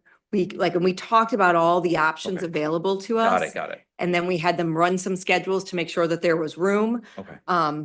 Where they had multilingual paraprofessionals, like we did all of that work just to ensure that we could make the moves that we needed to make. And that was a decision we jointly made to create the least amount of disruption for students we are currently servicing. Excellent. But just follow on question to that. Do we have an idea of what January looks like for us? No. Okay. So and I'll be done, and then you can keep on Finish my asking your questions. Got questions. it. Because my next question was, if we have this January influx, and then with your, I was headed in your direction, Dr. Igo, how are we preparing teachers who are not in buildings where multilingual services are typically done? So how are we preparing for the move of students to other buildings? Well, the good news is we now have services in all of our buildings. And that wasn't the true last year. So we were able to put our services in all of our buildings. And so we'll continue to support our teachers, but we have multilingual teachers in every building. And we will be very careful where we pick to make sure that they have room within their caseload to support. Mrs. Fairgrieve had comments about capacity. Do you want to go back to that capacity of support? Thank issue? you. I have, just to clarify, so we're capping at East for newcomers, or we're capping at East, period? Okay, so that is bigger than newcomer. If they were to move in, thank you. If they were to move in and need EL services, we would then send them over to North because those caseloads are too high. Okay, so can you then come back and provide the board the numbers around that? as far as how many do we have for EL services at East versus North today? And Oh, yes, I absolutely, it's like a 40-1 ratio at East and a 20 something at North, but I can bring that back to you. okay, yeah, I'm just looking for the percentage compared to the total student population. Or and the raw number. Okay, thank you. I'll add a couple of thoughts here real quickly. First off, thank you for your work with this to make this process far more efficient than it previously was. My understanding is that there was little to no communication previously, which renders it very challenging to help these vulnerable students and then certainly to provide the resources for our educators in the classroom. So I applaud your work on that. It strikes me that more work along those lines will be really helpful to aid in that transition. So given that we do not know how many students we may be serving in January, can you give us a little bit more information regarding the time frame with which we can expect to know? Is there a student profile of sorts that accompanies these students so that we might be able to know native language spoken or potential grade level, just the things that we could potentially use for our educators, our administrators to be able to help these students make as smooth of a transition as possible? So I can speak, I'm kind of jumping into my background a little early, but prior to my role here, I was a social worker at Davis for 4 years. So I worked with the January influx, if you want to call it that, for the last 4 years. And I can tell you that it's different every year. Last year, it was really, really big in second grade, like abnormally heavy in second grade. The year before that, it was a different grade. The year before that, it was a very small influx. Unfortunately, there's really no way to predict a student profile. What I can tell you is as long as we empower all of our staff to the best of our ability with our systems and structures on a high level, we'll be prepared. Let me clarify to ask real quick, because Yeah. I think maybe my question was a little unclear. Yes. Specifically with World Relief Organization, right? Since their vetting process is extremely robust, I had heard at one point 12 months to 5 years for the vetting process. My point is there something that we can do with specific organizations? I know there's going to be newcomers that come throughout the district and we welcome them and we educate them. But if we're essentially partnering with an organization that is actively putting students into the district, how long of a grace period or time frame might we have? I mean, is it a day or two where they're just here and they need to be served? And I can understand that there wouldn't be much notice in that instance. How might we just make this more efficient in partnership with World Relief if this is going to be an active process? And then second part of that question is, given that we've seen a trend of increased enrollment, one can presume that there may potentially be an increased enrollment in January. And so to the questions from several other board members, I think it'd behoove us to be as prepared as we can. And the more that we can know from specific organizations that we know are actively placing students, I think the better off everybody will be, most notably the students that are being placed. Well, from what I've learned from World Relief thus far is we can expect to have a concentration of students from Venezuela and students from the Middle East. So I'd say that is something that we can anticipate. And we can anticipate the areas or neighborhoods that the families can come into. So we can anticipate regardless of grade level, kind of the buildings that those students may fall into based on boundaries. Then based on potential grade levels and potential language needs. So if we have a Spanish speaking student who's in 2nd or 5th grade who moves into a Richmond neighborhood, we would need to be prepared to support that student in a different capacity than necessarily a one-way dual language classroom, because those are at capacity. So I would say that profile we can anticipate because that's what World Relief has shared with us thus far. That is something that's a profile I'm more confident speaking to because that's what World Relief has shared with us. Does that more answer your question? And then I know Dr. Eggos. I think all of those things are true. I think the other important piece to remember that is that for World Relief, it's who is let into the country based upon who is the president. So president decides who and where we are going to be taking our refugees from and how many of them we will be taking. And so with the change, I think we all are, we're not running on the we're not 100% sure what that could look like. And I would imagine World Relief isn't 100% sure what that might look like. Yeah, but to that point though, we still have a current leader and whatever, that's not Right. gonna affect January. Because I just don't think the lag's that short, I guess is what That's I'm fine. saying. That's fine. And, right. So I think all of those things are true. But we do need to acknowledge that we aren't, that was something they shared with us, that as we were in an election year, whoever is president, that's an executive that falls in that executive branch. They make those decisions so that they, we just need to anticipate that. Sure. So my question though, and looking at for January, because I understand there's no exact science to this all, but if you're looking at 2022, 23, 23, 24, I'm wondering if there is a way to build a projection based off of that and some type of incremental increase. And then, if you have already done that, are we ready to handle that amount of students? You have to make some assumptions, but I think we'd at least have a place to start. I think we are ready in terms of thinking about who we are as an entire district and utilizing all of the space and all of the services across the district. We are prepared to do that. Okay. I'm not sure. I mean, we are anticipating an increase. We've put some systems and services in place. We know that we're going to have to reach beyond our current boundaries in order to do that. And we are, we've had conversations to say, this is what that would look like, and here's how we would do that, and here's how we would provide those services. I mean, just looking at it visually, and you guys have shared the nice snapshot there on 8 on a month-by-month basis. I mean, we're looking at if the current trend continues in January and February of somewhere between 25 to 40 additional kids that'll hit in January and February. And outside government action notwithstanding, the current trend is one for which we should be preparing. And so I don't disagree. I guess I'm saying I believe we are prepared. Yes. Is it from a district-wide perspective? From a district-wide It very perspective. well may not look like if you're in a X boundary, that's the school you're going to go to, because we are at capacity in certain schools. Yeah. That's the reality of where we're currently at in District 303 with this influx of newcomers, multilingual learners. We do have capacity, as I think the Northeast example is the best example. We mapped all of our resources, had great conversations with leaders throughout.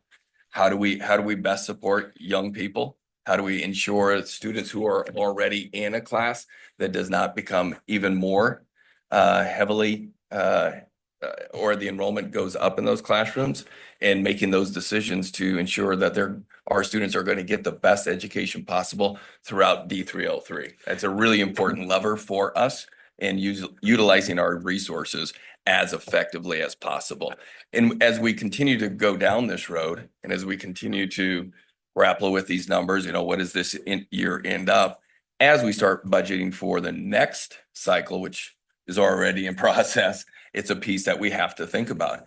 Are there FTEs we hold in reserve for this influx of students? Well, It's a question we have to ask. Dr. Gordon, I think you hear in the questioning and the style of questioning amongst many of the board members here, an emerging hypothesis by the board that we're under-resourced in this regard. Yes. And particularly when we start to spread from building to building, the ability to share resources is limited. We can't have a teacher in 2 buildings at the same time. And so we can't have a support professional in 2 buildings at the same time. And so while I appreciate the conversation about the open slots, I think it behooves administration to bring back to the board a reasonable view of not only what the 25, 26 school year looks like, but what the second half of 24, 25 looks like, because I think it's insufficient to take 40 additional kids, even if they're spread across all of the buildings, and say we have the services available to those kids.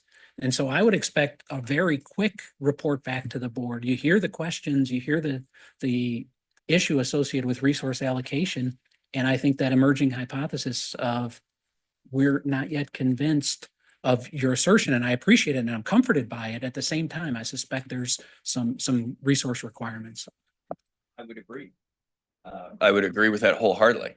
We're also working from a standpoint of ensuring that we have a balanced budget. And that we're fiscally responsible, Yeah. that we don't overspend our budget. So we are working from all of those constraints and ensuring that we deliver high quality instruction for our kids. So I hear the ask, and we'll make sure that we return that. And I absolutely respect that. And it is very much appreciated that we have gotten to the point that we're all working from the same page as far as a balanced budget.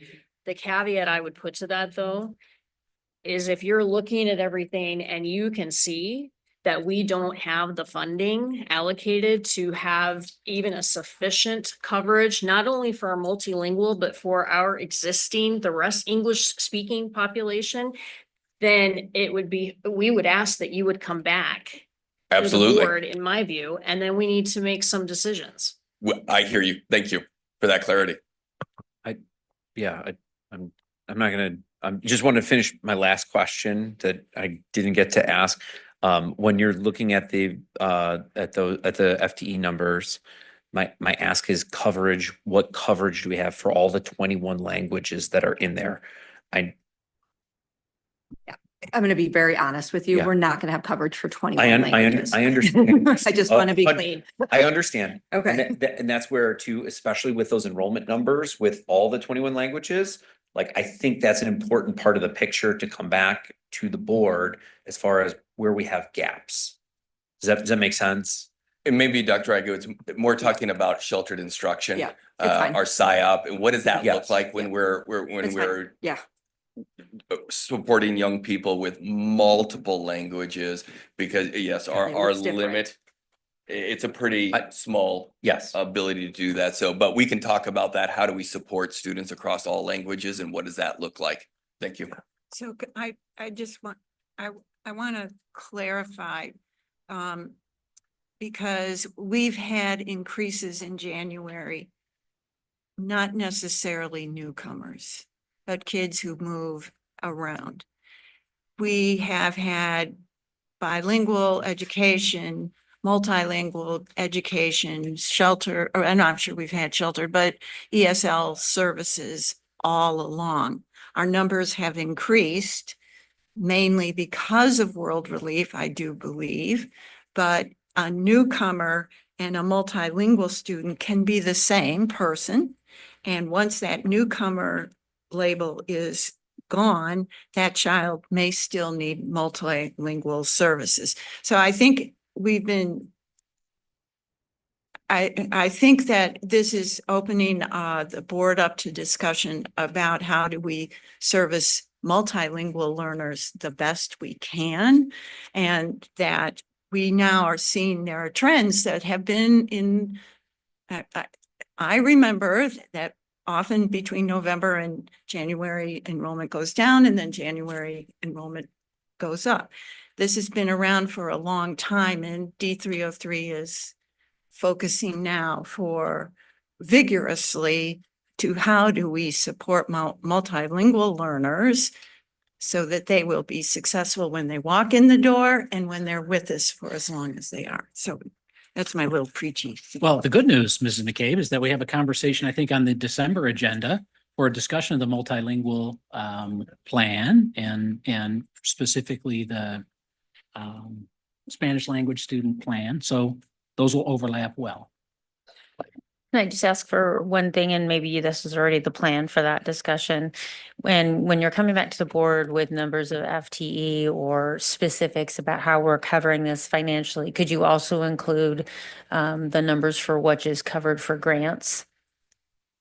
Just so that we know there's portions of it that we're not responsible for through FTE because we're getting some support from Title I and Title III funding.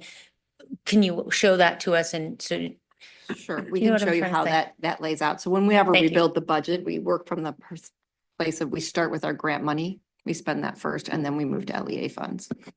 So one more quick question, because Dr. Gordon, you had mentioned essentially holding some FTEs in abeyance for this. And that In begs the future. Right, in the future, right. But that begs the question then that we're always asking, what do we have to give up then? If we're gonna have a balanced budget with the budget we have, where would we be taking FTEs away from? And that's a concern for me. And I again gripe about the unfunded mandate. All right. Let's get through family and community liaison. Okay, so again, we want to welcome Mrs. Atlee Smith, who is our district family and community liaison, our new position, and she is going to detail some of the key components of her role. All right. Well, kind of like I said previously, my name's Atlee Smith. I was a social worker in our district for 4 years at Davis. My last year, which was last year, was also the lead social worker for our district. I'm really excited to step into this new role. It's been a great experience for professional growth, for leadership opportunities, and for a lot of learning. I'm a lifelong learner myself, so it's nice to kind of model that for our students. The bulk of my role is served underneath Dr. Tracy Taylor Moore, the Director of Language Acquisition, but the sub area of McKinney-Vento is overseen by Karen Pratt, the Assistant Director of Student Services. So through supporting each of these areas intentionally for our multilingual population, we've been able to create systems and procedures that inherently benefit all of the students and families within our district. The first sub-area that my role was designated to focus on is attendance. As noted in the Student Achievement Report, ML students are more likely to experience chronic absenteeism, which is defined in ISB as more than 10% of school days missing, including excused and unexcused absences.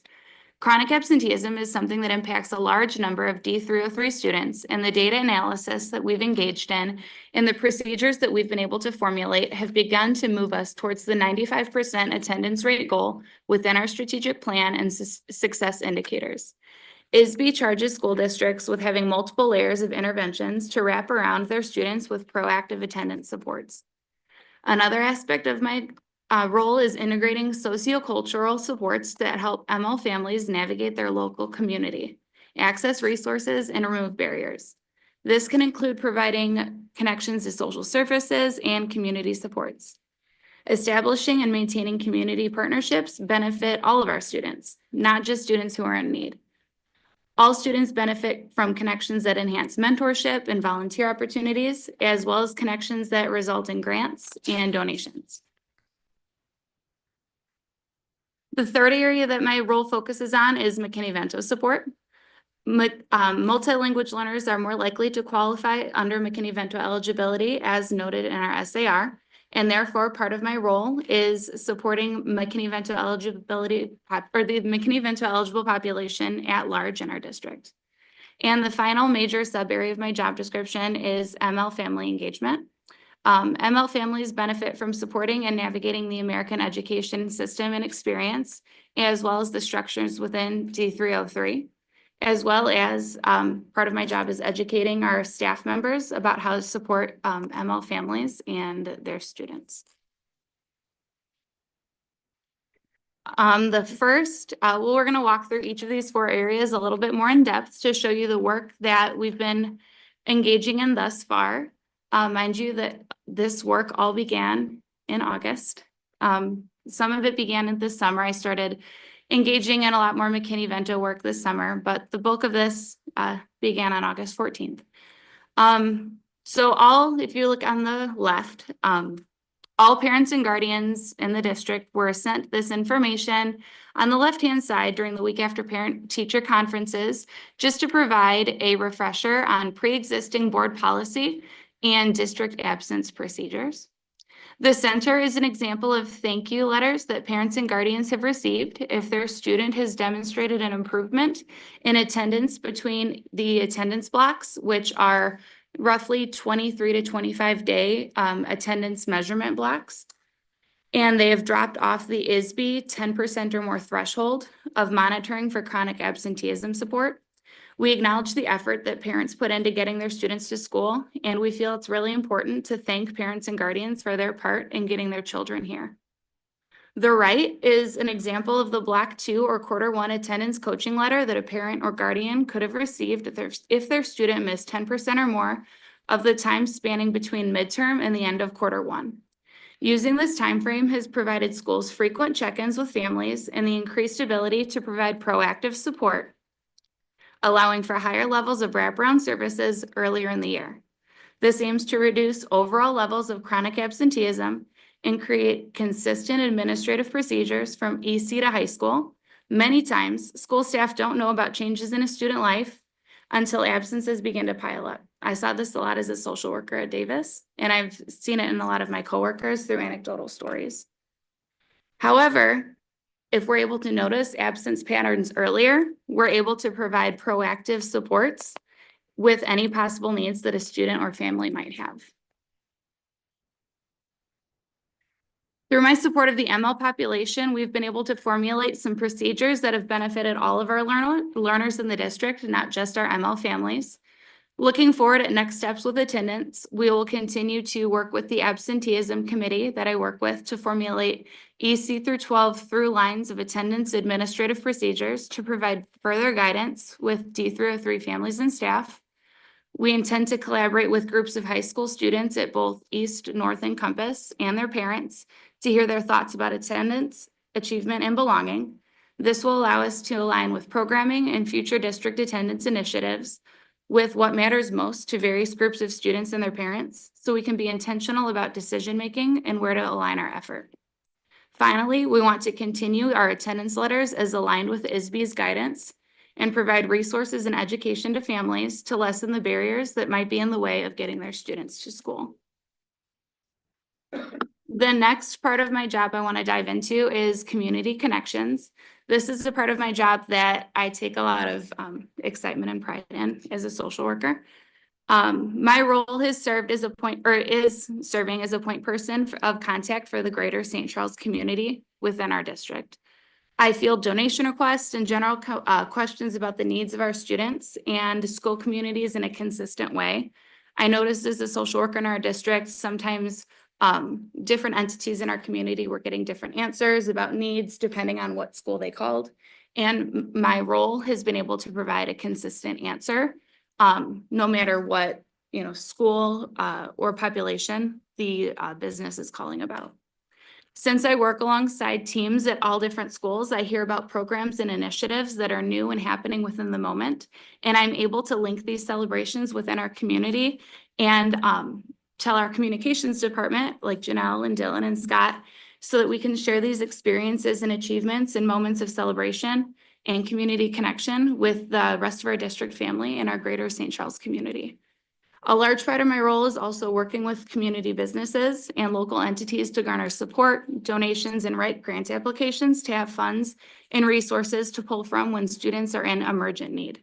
We're so lucky to live in a community that's so generous and wants to wrap around our students and children. And a part of my job is maximizing resource distribution throughout our schools. And it's truly one of my favorite parts of my job. I currently serve as the D303 liaison for the St. Charles Youth Commission. I work hand in hand with Big Hearts Fox Valley. I help connect mentors through Kids Hope, and I currently are constantly fostering new relationships with our community. Within my role is one of our district's McKinney-Vento liaisons. Karen Pratt and I have facilitated professional learning with McKinney-Vento to our administrative assistants, principals, and social workers on McKinney-Vento law, rights, and responsibilities, but we're making sure to keep it aligned to every staff member's role. Instead of having it be overarching for everyone, we want to make sure it's very much aligned to everybody's roles and responsibilities. We're also establishing and firming up support procedures for all of our McKinney-Vento families and procedures, as you saw earlier in our presentation. Such as World Relief, Lazarus House, and cost share agreements when we have to transport students from outside districts of origin to districts of residency. My role maintains community resource lists and ensure that these lists are up to date and shared with staff as well as families throughout the year in both English and Spanish. Another critical piece of my role that I can speak to directly as a former social worker in the district is that I can serve as a connection piece between schools if a family has students at multiple schools. Sometimes that can be a really difficult piece for families, especially families who speak different languages or families that might not understand just the public school system, to have students at multiple schools and being able to serve as a conduit or connection piece between schools has been a really positive thing for not only families, but for our school staff. And we're always working to ensure that our McKinney-Vento eligible students are supported equally amongst all of our schools by providing resources that are pertinent to the time of year and to our individual district roles. And then finally, the last part of my role that was created was to support our ML family engagement. So this engagement can occur in various ways. When a family moves into our district, one of the things that I spend some time doing is explaining our ML programming to them. I am bilingual, so I'm able to sit down with the families and speak to them and answer any questions they may have about what programming may be available to their student or students, and looking at access scores that our staff has engaged with them, recommendations, or just availability. And we can look and see, what is their educational needs and, boundaries and what is available to that student. Part of my role also is strengthening our translator efficacy and supporting our translators with registrations and family connections, because our translators truly are critical in our ML family engagement. So I've been really fortunate to work closely with all of our translators. I also aim to attend BPAC on a trimester basis to help our families engage in those district level structures. And I also sit on the ML programming committee that Dr. Taylor and Dr. Igo are working so hard on. Throughout my work in the ML family support, I've been able to really step back and learn all aspects of our district. Truly, as a social worker, I kind of had my blinders on and I really got good at Davis and I got good at social work. But within this role, I can't tell you how many times I've been able to say like, oh, wait, I know who can help with that, but they're over at this building. Let me connect you. Or wait, let me tell you about this thing that they do over here, because I think that would work in your building. And the collective efficacy that I've been able to see happen because of the connections that I've been able to draw within my role has been really awesome to see. But I never would have known about that without taking a 10,000-foot view of our district. And I think having the ability to kind of take my blinders off and step into a new role has been a gift. So I want to thank you guys for approving this role and for investing in our ML family engagement, our ML learners, and seeing how it's been able to extrapolate to all of our learners. And I'm really excited to see what this role can grow into. And I'm excited to hopefully present to you in the future and show you more data, because I'm very data, I like data if you can't tell, and show you how this has, made an even further impact. Could I just jump in and say I'm so excited? I don't speak for the board. I'm speaking from my viewpoint as this board member. I really was very excited to hear all of the things that you've been learning. And I would caution you in saying, taking your blinders off, because you were focused on the role that you were in. So I don't know that blinders is the right word, because I bet you weren't just saying, this is all I'm worrying about and I won't think about anything else. So I think having the way that you explained it about a 10,000-foot view of the district, I think that's awesome. And I'm so excited that our families have you to come to, especially to your point, I wasn't really thinking about if you come in and you are just a newcomer or a McKinney-Vento, you don't always have children in the same exact school. So that's spectacular. And I'm so excited. And thank you so much. I would also thank you for coming. I would suggest that perhaps you come back like once a quarter to the board and provide an update, not just on your role and what's been accomplished, but maybe what you're seeing in terms of trends in our community, future needs that you're seeing on the horizon, things like that, just to increase the board's awareness. Thank you. I'd be more than happy to, and share attendance celebrations and grants that we've gotten. We've got lots of data Can we wins already. celebrate one celebration on the attendance front? Sure. When comparing the same cohort we have, so not including graduates and incoming kinders or incoming learners, When comparing the students who got a black 2, so Q1 attendance letter, so would that be missing 10% or more of school? We had 300 less students meet that threshold this year than we did last year. So it's a huge celebration. That's Huge very is significant. understatement. That is awesome. 300. So for everyone who was involved in that, that's amazing. Thank you. Seeing no other questions or comments, I think we can move to, thank you for the conversation and fielding all the questions from the board. We know there's a lot that this board will throw at you, so thank you for that. That brings us to item 8, the consent agenda.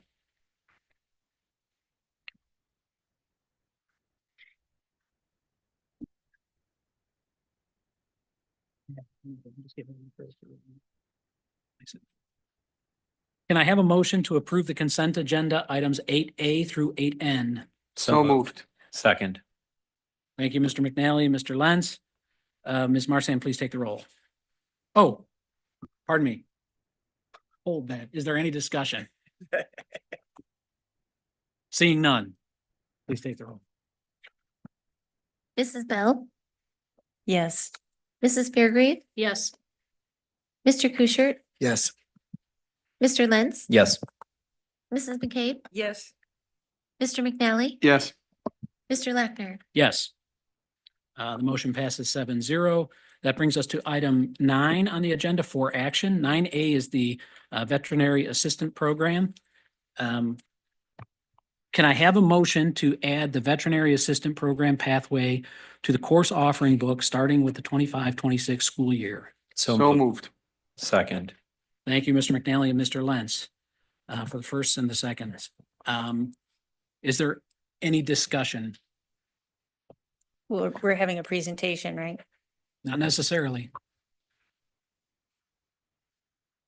The presentation that we, We'll just see if there's any discussion or questions first before we need to dive into a presentation.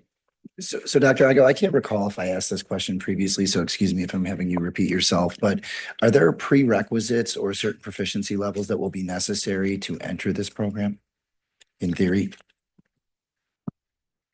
Not to enter the program. For dual credit courses, typically a community college has the threshold in order to attain dual credit. So there's typically the cut score, or they have to take a test in order to show that they have competency for the community college. How about for the program itself, or our internal students, do they have to meet a certain threshold of math or science or anything along those lines? Not to begin the program.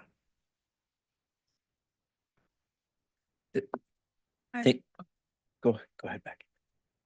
I'm a little confused, Mr. Lackner, so maybe you can clarify why we shouldn't go forward with the presentation. I'm just confused. The reason is that the presentation is inserted into a board discussion, and it's been inserted without the board's expectation of the presentation. And so it's up to the board whether or not we want to see that presentation, but I wanted to open the floor to the board for commentary before we sit through that presentation. And so it is my hope that the board will have a discussion about this issue, as we would with any 4-action item amongst the board, before we ask for admin's specific recommendation on this issue. I have a question. Sure. Are you okay? Go ahead. How does this fit into our overall, I'm going to say mandate, for a high school renewal? And where does this fit? How does this fit? Because it seems a little fragmented. Use it. Oh, use it? Yeah, use it to answer that question. I think that use it as a tool to answer important questions. Yeah. When we look at how this program fits, we are looking at it in the home of the college and career pathways. And so there are 7 endorsement areas that are available through the state of Illinois. And the other 6, as you can see, we are planning on offering through D303 internal courses. We're trying to leverage our strengths. So you can see, for example, in finance and business systems, we are looking at accounting, which is, we already have a dual credit course there and advanced coursework available. And so agriculture, food, and natural resources is not a pathway that we are looking to include internally. And we are fortunate enough to be in a region, how that fits in providing an endorsement in that area. We offer college and career pathways both on campus and off campus already. And so this fits within another offering for students. I just want to connect this pathway. So when we did the high school experience, which we talked about in May, we had laid this out as these were the ones we were putting as our priority. We just kind of organized it a little bit differently so you could see when those implementations would come. And we added the before we had the endorsement area, we didn't necessarily have the pathway. We've just kind of identified the exact pathway that students would be earning that college and career pathway endorsement on their diploma. So I want to ask a couple of questions and share a couple of things with the board. We looked at this on May 21st at L&T. This is the first layout at a board table discussion about any of these pathways. We have yet to hear what the budget would be, the budget implications would be of implementing any of the programs associated with the slide that's on the board. We find ourselves in a position where we're being asked as a board to make a decision on a program whose implication on the budget for the slide that's on the board is unknown. We don't know even what the entirety of the vet tech program will cost the district because we don't yet know how many students would enroll. We don't know what we would have to eliminate from the current budget to enable vet tech. We don't yet know the total cost of that vet tech program. We don't know what the entire cost of this, the implementation of this plan would be, and what percentage of that cost is represented by the vet tech program. And it's challenging to ask the board to make a decision, given all the resource conversations that we've had tonight and many other nights about this. There's no shortage of vocational training programs. We have 11 programs through Fox Valley Career. We have relationships with ECC that have many, many more academic and vocational training programs housed within them, and those are already accounted for in the budget. We have over 100 kids who participated in Fox Valley. That's accounted for in the budget. Now, we could add one more. We could have a nice discussion, and this is a wonderful program. We could add one more if it was a typical budget cycle. This is not a typical budget cycle. We've heard all kinds of conversation about resource limitations and pending resource requirements. And so we're asked to talk about this incrementally good program and to take it in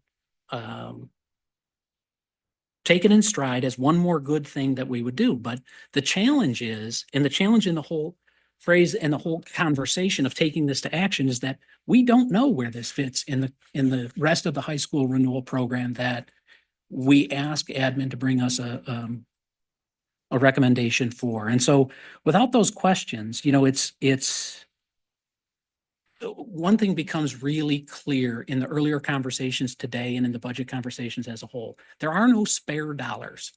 And while there were some early cost estimates shared with the board previously, they were in the context of this one program and only this one program. And so without spare dollars, we could look at this program and say, it is fantastic. But we already know there are both direct costs, and we've gotten a correction already on the dollar cost for transportation and the offsets there. But there are direct costs, there are scheduling costs, there are resource costs associated with the implementation of any of the programs on this page. And so, you know, it's curious to me that admin would bring this forward when voting on it is out of sequence with the broader effort to define the new high school experience. Voting on it ties our hands if it comes to making trade-offs between this implementation calendar and the programs within it. Voting today without a clear view of the trade-offs violates the good practices of the educational ROI training that the board asked admin to participate in this fall. We don't know what we're trading off.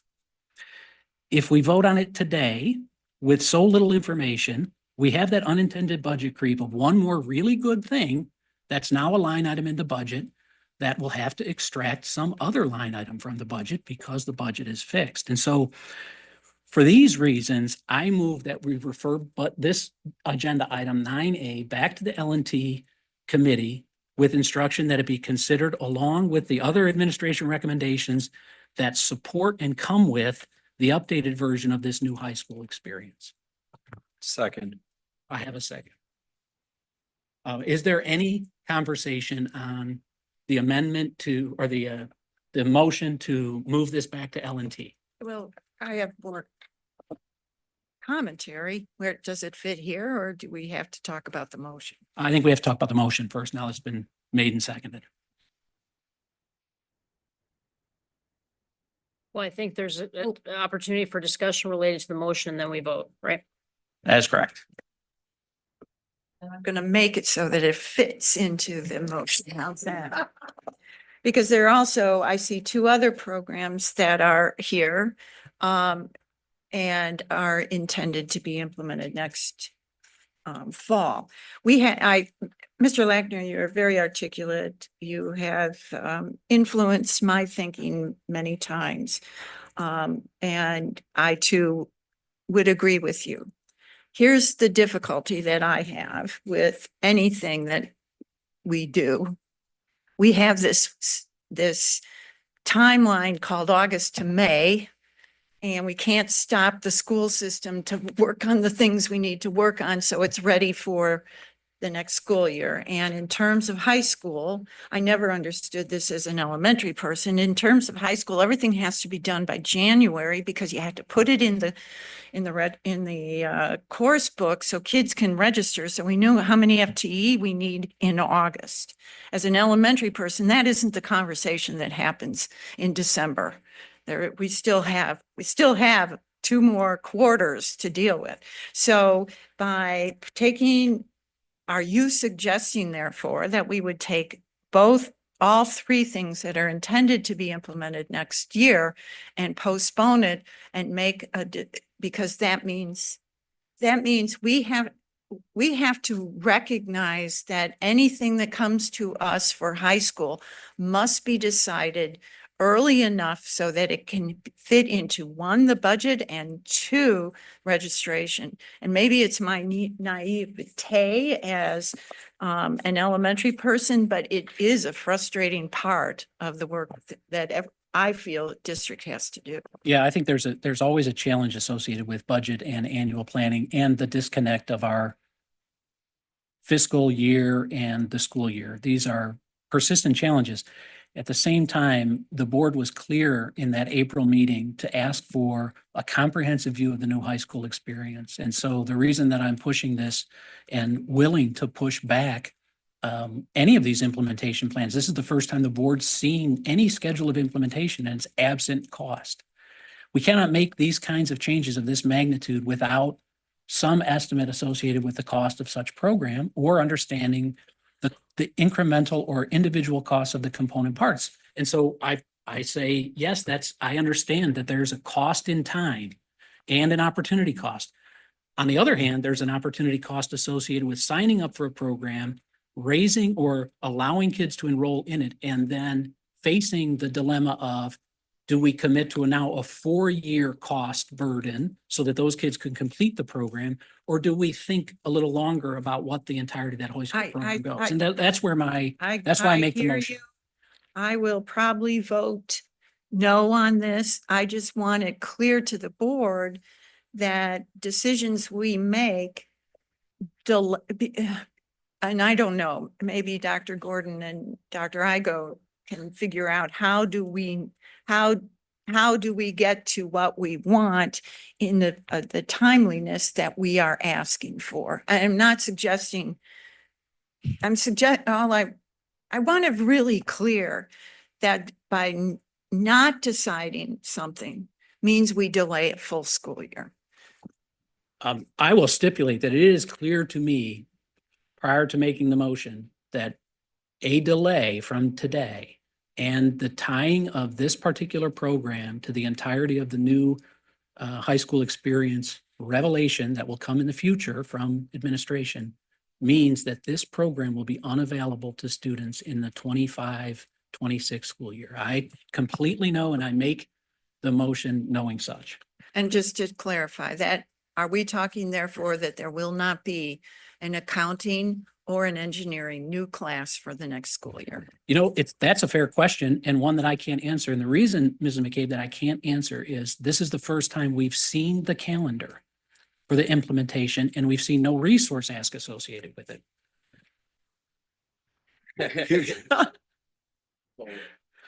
Well, if I've been inaccurate, let me rephrase it this way. This is the first time we've been asked to consider any leg of the high school renewal program for action at the board table. Do we want Dr. Igo to speak? Yeah. Okay, so I just want to put a couple of things in context, and I apologize if I have somehow moved this into a place it's not supposed to be. And that was not my intent. When we had this conversation at the board at L&T, I had asked that it come here because of the timelines and the frames, but I just want to kind of move us into a couple of things. So that you have seen this exact layout with the exception of the location and the exact pathway in May. We talked about implementing these areas in that time, and we had some budgeted costs associated with that. That being said, we had FTE equipment and teacher credentials kind of as that to be determined piece of it based upon kind of as we move through the process and we needed to make those decisions that need to be made.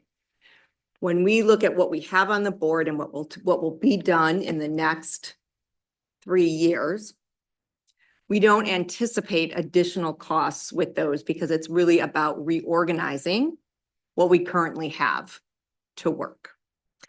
However, the other piece I also want to put on the table is we must have one of these in place by the next school year. Do I have the right? That is accurate. We need an application into the state by December 15th. And so we had talked about using, we can do financing and engineering and get there. Again, there wasn't any additional cost with that. It was already that was figured into our planning over the next 5 years. I just wanted to articulate that. Can you help us understand what the application to the state that's required pertains to and how it's relevant here? Yeah, go ahead. Yeah. This is part of what we call the CCPE process, so the College and Career Pathway Endorsement. It is a new law as of 3 years ago that every school district in the state needs to have a certified pathway endorsement available for students to be able to attain on their high school transcript. The state law, it goes into play this year. So all school districts have to have an application into the state by December 15th. We selected engineering as our first internal pathway since we have all the Project Lead the Way courses. We have incredible teachers and a robust offering. One of the challenges with a CCPE is the 6 credit hours of post-secondary credit that need to be available to students to earn the pathway endorsement. So it requires quite a bit of negotiation. The application involves talking about career education for students, looking at the local job market and the type of workforce needs of that pathway, and how students can go through a sequence of courses in their study. And so we have already passed the first leg. We have submitted part of our application, which opens up our pathway. So we have submitted our individual career plan and how students set goals for themselves. And then we are working currently with our educators in the engineering courses in order to complete our pathway that includes internships, work experiences. Last month, for example, we went on a manufacturing month tour, which counts within our engineering pathway to help kids understand what kind of careers they can think about and imagine in these pathways. And is any of that negated by the reference of the veterinary assistant program to committee for further study? No, but I started to hear us talk about putting them all on hold, and that would be a problem if we put them all on hold. That's why I wanted to put that out on the table. So follow-up question. So I heard that for the ones that we've identified that are internal from an implementation standpoint, we've already accounted for those in our budget plan that was presented and reviewed, correct? There's no additional costs That that is the board would correct. be considering. The board has already considered those costs. Is that correct? Like those costs are built into the current courses that we offer. Got it. And then thank you. I've been getting a lot of other folks tonight. The additional costs for agriculture, that program, that would be already in our budget, or if we for the veterinary program? That is not in our. It is current not. budget. That So- would be, that falls, yes, that would be additional So budget. that would, And I'm okay if we decide that's not where we want to be, and I'm okay if we, like, I'm not trying to say that that has to happen. I got a little nervous when we started talking about putting them. on the understood. table. No, understood. So just for what we've identified as the potential costs for this, right? Mhm. That is something that we would have to find, to Mr. Lackner's point, that we're gonna have to find somewhere. We're gonna have to have admin go back. Because again, we've said where we want to be on a budget perspective, right? And find that. So right So now, in summer school. I'm So, teasing, I'm I- teasing. but we also, we can't use those grant funds and everything else, right? No. But this is something that admin would be looking at. But to Mr. Lager's point, this is a 4-year commitment that we would be making. We can't pull this out the rug of folks.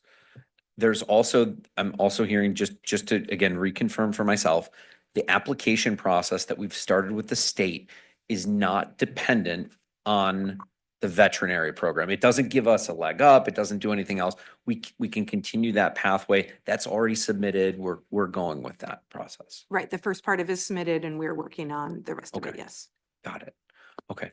I think the tone of this, oh, I'm sorry, Mrs. Bell, you have the floor. Just one quick question. So you clarified part of what I was wondering was so the other two are that there's 3 that say 25, 26 to be implemented. Those other 2 are already in the budget. Already in the budget. Okay. Those courses are already in our course offering book, yes. Right. So the costs for this veterinarian assistant program would be, there would be a cost to the district that is not included in the layout of the costs of what would it cost to the student, Correct. correct? Yes, there is a cost to the district in the first year of $25,530. Is that what you're asking me? Well, they don't pay anything similar to, well, I was thinking it was sort of similar to some of the other programming Yes. that is we correct. offer through Fox Valley Career Center, where they do have a cost per student. I'm sorry, I'm not following. I'm not being clear on my question. So, okay, so we do actually have costs. They're right here then. Mhm. There's a cost for this particular program. Okay. Yes. So, all right, it was cost per student. For some reason, I was thinking it was a tuition cost to, There's both. There's a tuition cost and there's a transportation cost. If Gotcha. I can try to clarify, I think what she's asking is the Thank you. $2,553 it cost the student themselves would bear. Am I correct? Yeah. Mrs. Bell? no, but they would be, yes, but they would be responsible for the 1,500. The students are responsible for nothing other than Okay. scrubs and shoes. Okay, There's a tuition that the district will pick up. Yes. okay, so this is different than some of the courses that are offered at Fox Valley Career Center or some of the Pay others. that tuition. as well. The cosmetology one is what I'm We thinking pay of. that tuition. Okay. I thought there was cost per student to some of that. Knowing one of the students We- in it we right break now. Down by cost per student, but we as the district are paying the cost per student. Hmm. We're just Okay. telling you what it would cost. Okay, okay. I know someone in that program and I know that they do have some costs for themselves. Yeah, they pay for their supplies, right? Yeah. Just Okay, like this. so, they- all right. I just scrubs wanted to and make sure I everything was else. understanding So this. the question on the table remains, Okay, well, hang on. the question on the table is whether or not to is to vote on the motion of referring item 9A to the L&T committee for further study. I think it would make sense to, to tie in, this would be a wonderful thing to offer. And my second question was, did you hear you correctly that there's a mandate that we need to make sure we're following? Yeah, we plan to fulfill that mandate with our engineering pathway internally with our Okay. Project Lead the Way courses. So we are meeting what's being required of us. This would Correct. be above them. Okay. I think this is a spectacular program, and if there's a way to possibly make this decision in conjunction with the summer school that we already have allotted, that to me, this is lower than the summer school. Correct? And we have consensus at the board table about summer school. I heard you say that. So I guess my only concern, Mrs. Bell, is that I don't have a good comfort level as far as what else is out there. That in terms of initiatives or efforts that we need to prioritize funding for. That's my concern. There could be something else related to the high school renewal. true, that we could would- possibly put some of that funding towards Yeah. multilingual learners, which we've said as a priority, we need to make sure we're doing. I just think this is a really exceptional pathway. When we talk about multiple pathways in this district, not every student goes, this leads to college. So I think this is a spectacular program and I hope we do it. So I is there a point you need to make? I was just gonna say, I agree. My comments aren't, they aren't an evaluation of the program. Oh, yeah, just I more wasn't thinking commenting about on the other board process. members feel. I'm saying I love it. Yeah. I think it's amazing. If we want to offer lots of various programming for students to give them multiple pathways, this is exceptional. Yep. So I just want to clarify that the timeline concern is not the December 15th date for this in any way, shape or form. The timeline concern for this is registration for courses for next year. So I will echo I have some familiarity with this program and it is an exceptionally good program. And there are students from across really cross-cutting the entire panoply of students. I've had several AP students involved in this. It's a great program. I'm putting that out there only as an endorsement of the program, regardless of what else our discussions are.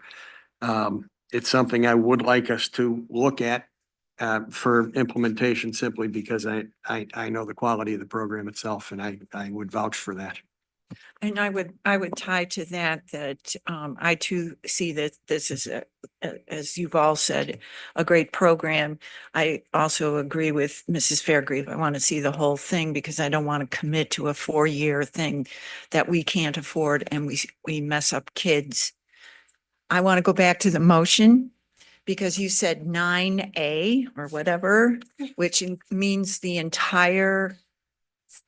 No, I'm getting shakes of heads. Are you talking then of taking the veterinarian assistant back to L&T and we can move forward with?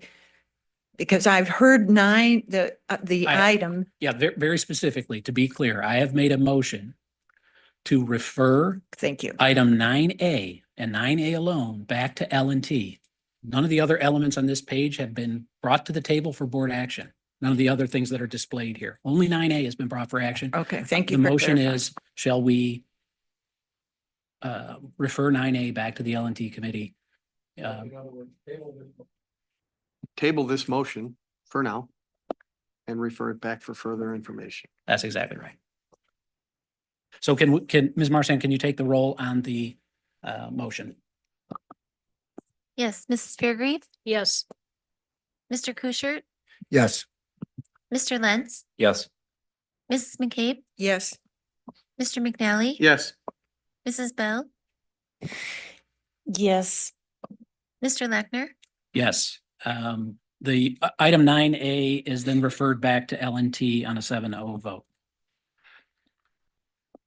That moves us to item 9B, driver's education waiver for school year 25 through 30. Can I have a motion to approve the waiver for a driver's education fee of $600 and further authorize administration to submit the required documents to the appropriate state agencies?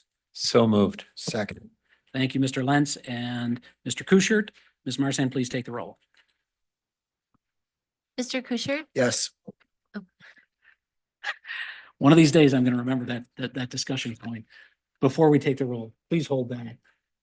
Is there any discussion associated with the driver's education motion that's on the table?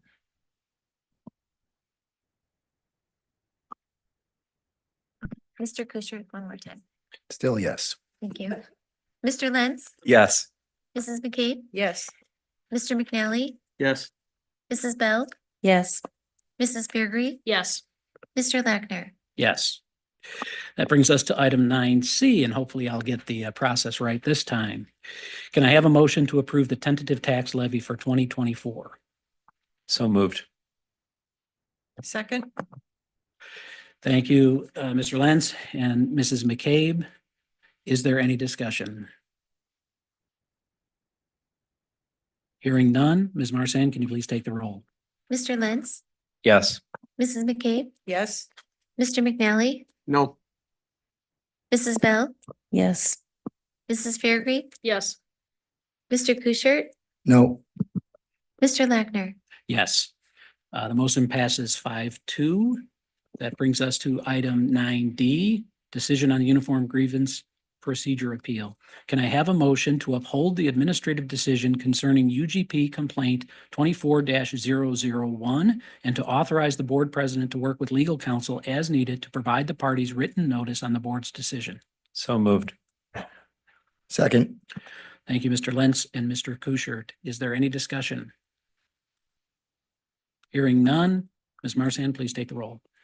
Mrs. McCabe, Yes. Mr. McNally, Yes. Mrs. Bell, Yes. Mrs. Fairgrave, Yes. Mr. Kuschert, Yes. Mr. Lentz, Yes. Mr. Lackner.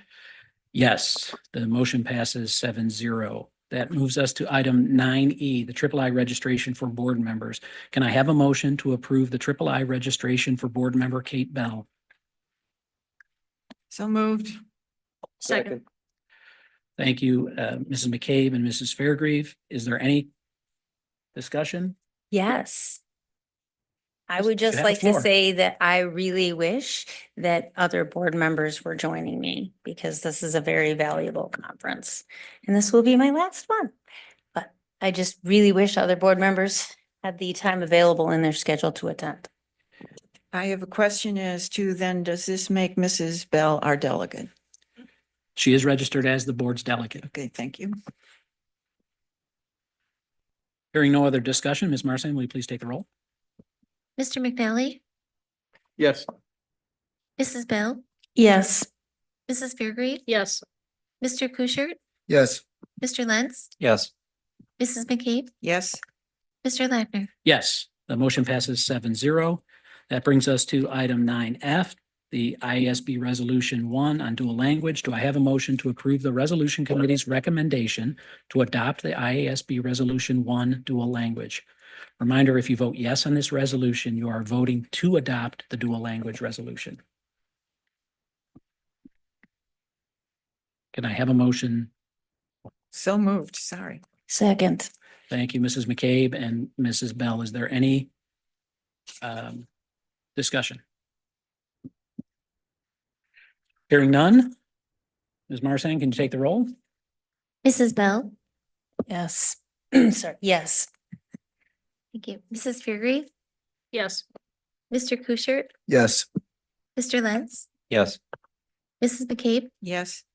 Mr. McNally, Yes. Mr. Lackner.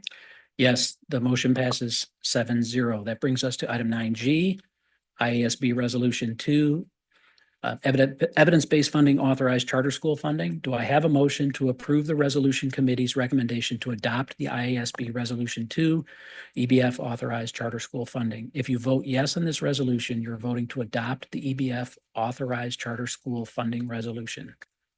So moved. Second. Thank you, Mrs. McCabe and Mr. Lentz. Is there any discussion? Hearing none, Ms. Marsan, can you please take the roll? Mrs. Fairgrave, Yes. Mr. Kuschert, Yes. Mr. Lentz, Yes. Mrs. McCabe, Yes. Mr. McNally, Yes. Mrs. Bell, Yes. Mr. Lackner. Yes. Motion passes 7-0. That brings us to item 9H, ISB Resolution 3, Tax Increment Financing Accountability. Do I have a motion to approve the Resolution Committee's recommendation to adopt the IASB Resolution 3, Tax Increment Financing Accountability? Reminder, if you vote yes on this resolution, you're voting to adopt the Tax Increment Financing Accountability Resolution. So moved. Second. Thank you, Mr. Lentz and Mrs. McCabe. Is there any discussion? Hearing none, Ms. Marson, will you please take the roll? Mr. Kuschert, Yes. Mr. Lentz, Yes. Mrs. McCabe, Yes. Mr. McNally, Yes. Mrs. Bell, Yes. Mrs. Fairgrave, Yes. Mr. Lackner. Yes, the motion passes 7-0. That brings us to item 9I, IASB Resolution 4, Faith's Law, Centralizing State Agency for Employment History Reviews. Do I have a motion to approve the Resolution Committee's recommendation to adopt the IASB Resolution 4, Faith's Law, Centralized State Agency for EHRs? If you vote yes, you're voting to adopt the Faith's Law, Centralized State Agency EHR Resolution. So moved. Second. Thank you, Mr. Lentz and Mrs. McCabe. Any discussion? Paul, do you have any insight as to how this is any different than current requirements? I don't know the intricacies of the differences. It feels similar in nature to what we currently have.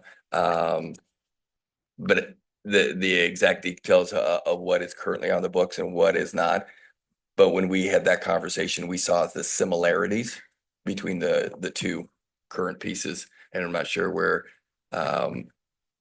this was from. I'm trying to remember which district this was from. It's Lake Forest. Yeah. Not sure High the- school and the school district, but I think the intent of this one is to streamline the process, so it's kind of a central clearinghouse, if I'm not mistaken. That's how I read it, that it would provide us some relief in what we have to do. Each school district has to report out on each employee. This would just have it in one place. Right now, each school district reports out on each employee when they get this, and this, Mr. McNally is correct, this would just be a central clearinghouse for each school district to go to get the information instead of having to go to each school district. I will Thank you. also add, the only concern I have about this is sometimes when you take things out of the local hands and it goes into a big bureaucracy somewhere downstate, sometimes things get missed that might not get missed locally, but I would assume that a district such as ours would still continue to do due diligence, so.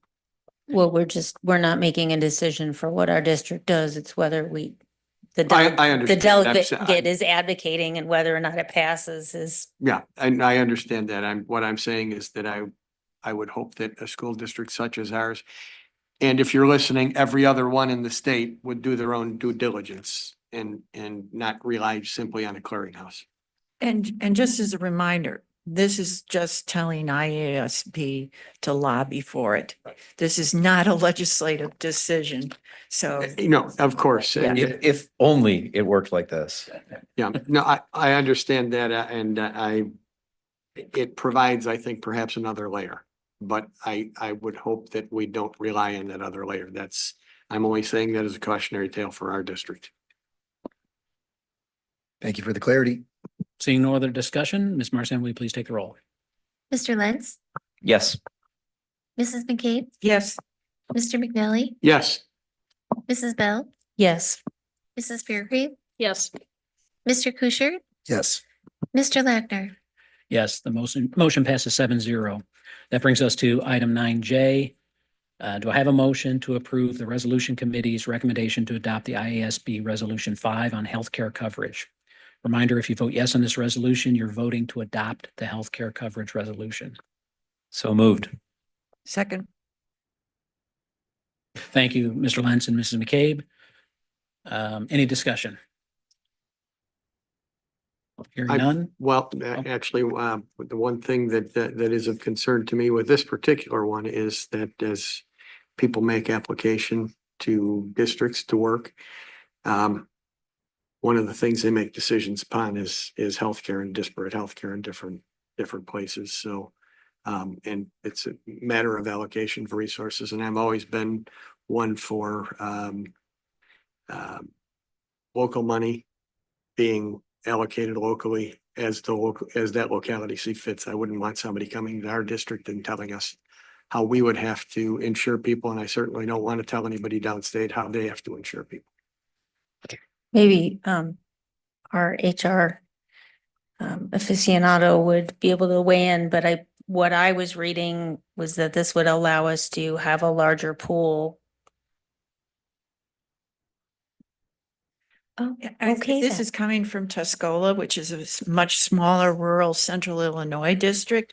I think this is just a plea for another option for smaller school districts where they don't have as big of employees. And again, this is just a resolution to IASB for lobbying And purposes. it wouldn't, the way I read it, it wouldn't make us choose a state centralized healthcare. That's the way not at I'm all. reading the resolution, is that it gives districts the option. To be able to utilize a larger pool than just their own district numbers, Right. therefore lowering their insurance cost. Yeah, and I was under, and that's the reason that I read it a little differently, is I was under the impression they're already able to do that, because I have heard of districts who have done that. Self-insured, which I believe we are, Mhm. is something because we're big enough, but there's still small school districts in central and southern Illinois. And perhaps there was a misunderstanding on my part as I reread it, because it says, when it said requires, a unified health plan. And when it says all schools, provide equitable insurance coverage to all school staff. The key part, Mr. McNally, that I read in that part of it is that it establishes it for schools to opt into. Right? Which is, it does not obligate us to choose it, but it does give those smaller districts the ability to pool themselves together. So Right. that part of it, that language was acceptable. No, and I, as I'm rereading it, I think I understand that it's not really nuanced. I guess it's kind of slaps me in the face now. It is. I just had the concern about, how the mandating things to other school districts. I don't want to do So that. just to add one more thought, because it kind of begs the question, we would still then presumably be assessing our own rates, our own opportunities for our staff. Correct. We would And stay then within vetting our, it against what that may be like. correct. We would stay, more than likely, we would stay with our provider who is actually doing an incredible service for us right now. As the largest employer in King County. Got it. Thank you. Seeing no other discussion, Ms. Marsan, can you please take the roll? Mrs. McCabe? Oh, sorry. Yes, who was that? Thank you. Mr. McNally? Yes. Mrs. Bell? Yes. Mrs. Faircrest? Yes. Mr. Kuschert? Yes. Mr. Lentz? Yes. Mr. Lackner? Abstain. The motion passes with 6 yeas and 1 abstention. That brings us to item 9K. Do I have a motion to approve the resolution committee's recommendation to adopt the ISB Resolution 6 polling place amendment to position statement, an amendment to position statement 7.08? If you vote yes on this resolution, you're voting to support the resolution on the position statement amendment. So moved. Thank you, Mrs. Bell. Do I have a second? Second. Thank you, Mr. Lentz. Any discussion? Yes.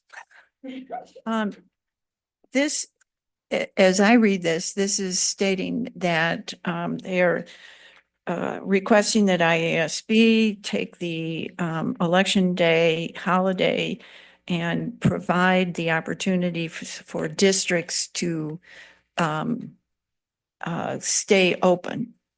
And we, because polling places they felt in schools is either non-existent or safe enough so schools could have both a polling place and have school. being in two different counties, we've already experienced that one county said, no, we don't need your schools and we will not put polling places in, and another county that said yes. And we had quite a bit of discussion and frustration that we had to keep one of our schools open on election day with the concern of safety and security. I would prefer that I'm going to vote no on this one, because I think that until polling places are not held in all schools, and it is county by county right now, that I would prefer that we are assured that our schools are safe on election day. And it is, if I understand correctly, this is only during presidential elections. This is not for every election that's being held. Right. I'm also going to be voting no on this one, especially because of the consolidated election. So.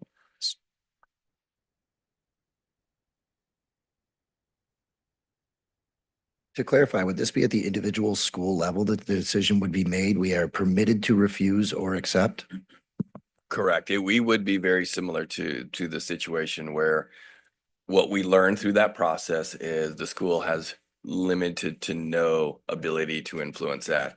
We ended up making that a online day for Norton Creek that day, and you are correct. It caused a tremendous amount of upheaval for about 48 hours, but we learned there is no our choice or their choice. The county government has the rights to use our schools for polling places. And what we learned was that our families and staff do not feel safe having our schools open during polling times. Wouldn't voting no be then to not be able to refuse as it's written, or am I missing something here? I'm voting no to not adopt that resolution. I'm And the going reason- against, they want to adopt that resolution. I'm going to vote against their adoption. And you want to, I want to clarify so your reason for not wanting to adopt that resolution is because you don't want the schools open at all. You'd rather have the election holiday. Yeah, the safety concern is one thing. We heard a lot about that. And just to further clarify, we heard a lot about that, and again, a lot of feedback. We also got a lot of positive feedback about parents being able to take their children to go and vote. But I don't want us to be compelled on this thing, and it's just it adds more. I think more stuff we're going to have admin, go through on it. And I think we've also in the calendars that we've already approved for the next 3 years, I believe we have the election days already marked off in the spring off. So yeah, we already have them out. So. Doesn't this say that if we choose to adopt or support me voting to adopt it, it says that this amends the election code to allow a school district to refuse to be allowed and used as a polling place for student safety reasons. So if we adopt this, then we're saying, yes, we get the right to close. Or am I reading that wrong, Dr. I Gordon? have to read the rest of what what they're suggesting is that a district can decide whether to keep it open or not. You can keep it closed. I do not, where I stand is make it clean. For our district that has 2 counties, make it clean. Let's not make it an option. That's all. Again, this isn't changing any law. This is just asking IASB to lobby for something. Can I ask another clarifying question? Could we not on our own each year, every time we set a calendar, couldn't we do what we've done right now and make that a holiday just for the district? And that would resolve our issue, but still allow this to go forward. Yes, you have control of the calendar. I'm just confused because where it says the resolution committee analysis, it says the committee determined that if a school is not being used as a polling place, the safety of the students is not at risk. Therefore, it should be left up to local control as to whether or not the school district observes as a holiday. That's So if we essentially what I'm adopt saying it, here. then we're saying it's local control, right? So I'm still the gonna thing to vote keep no. in mind though is there is a state law that gives all of the teachers and staff the day as a holiday. So we're going to be closed anyway for the general election because. well, I understand that also, but I mean, that's just based on our state, but I'm just confused as to, I think that it says if we do adopt it, we're saying that we get to have local control. Unless I'm reading the final paragraph Right, incorrectly. schools, what's underlined there, school districts should not be mandated to close on election day if none of the buildings used by students within the That's up at the districts. top. Right, I'm just saying that's, I think answers the question you're asking, though. We would have local control. We would not be mandated to, but as we just But that's clarified, if we adopt it. correct, if we adopt it, we would not be mandated to close. But we can maintain our local control is what I'm But we saying. could still close if we chose. If to we do adopt it, so. we maintain our local control. We Right. we already have local control. Well, right.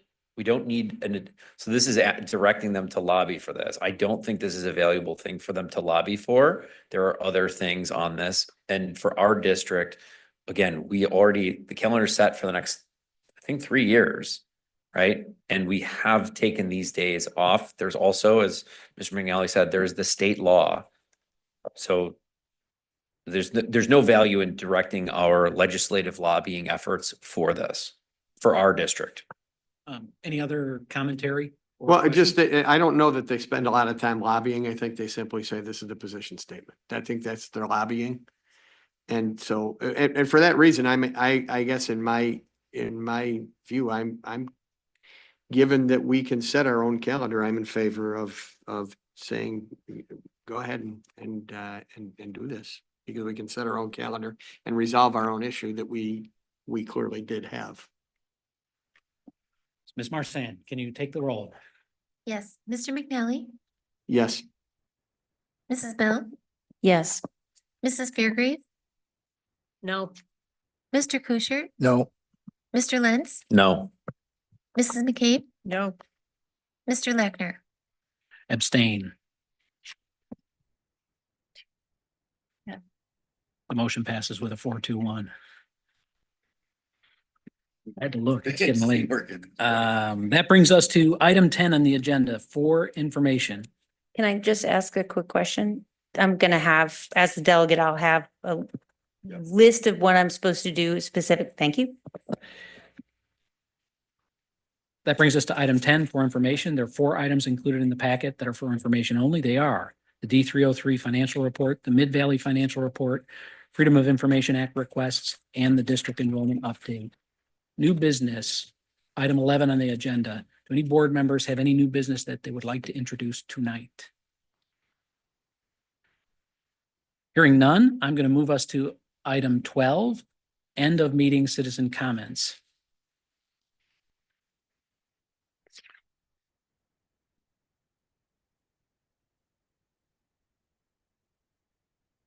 And just as one more final to Mr. Harvey, thank you very much for all the time that you spend giving us our citizen comments.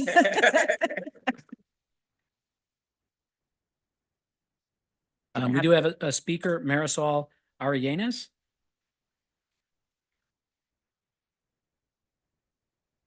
Again, Marisol Arellanes.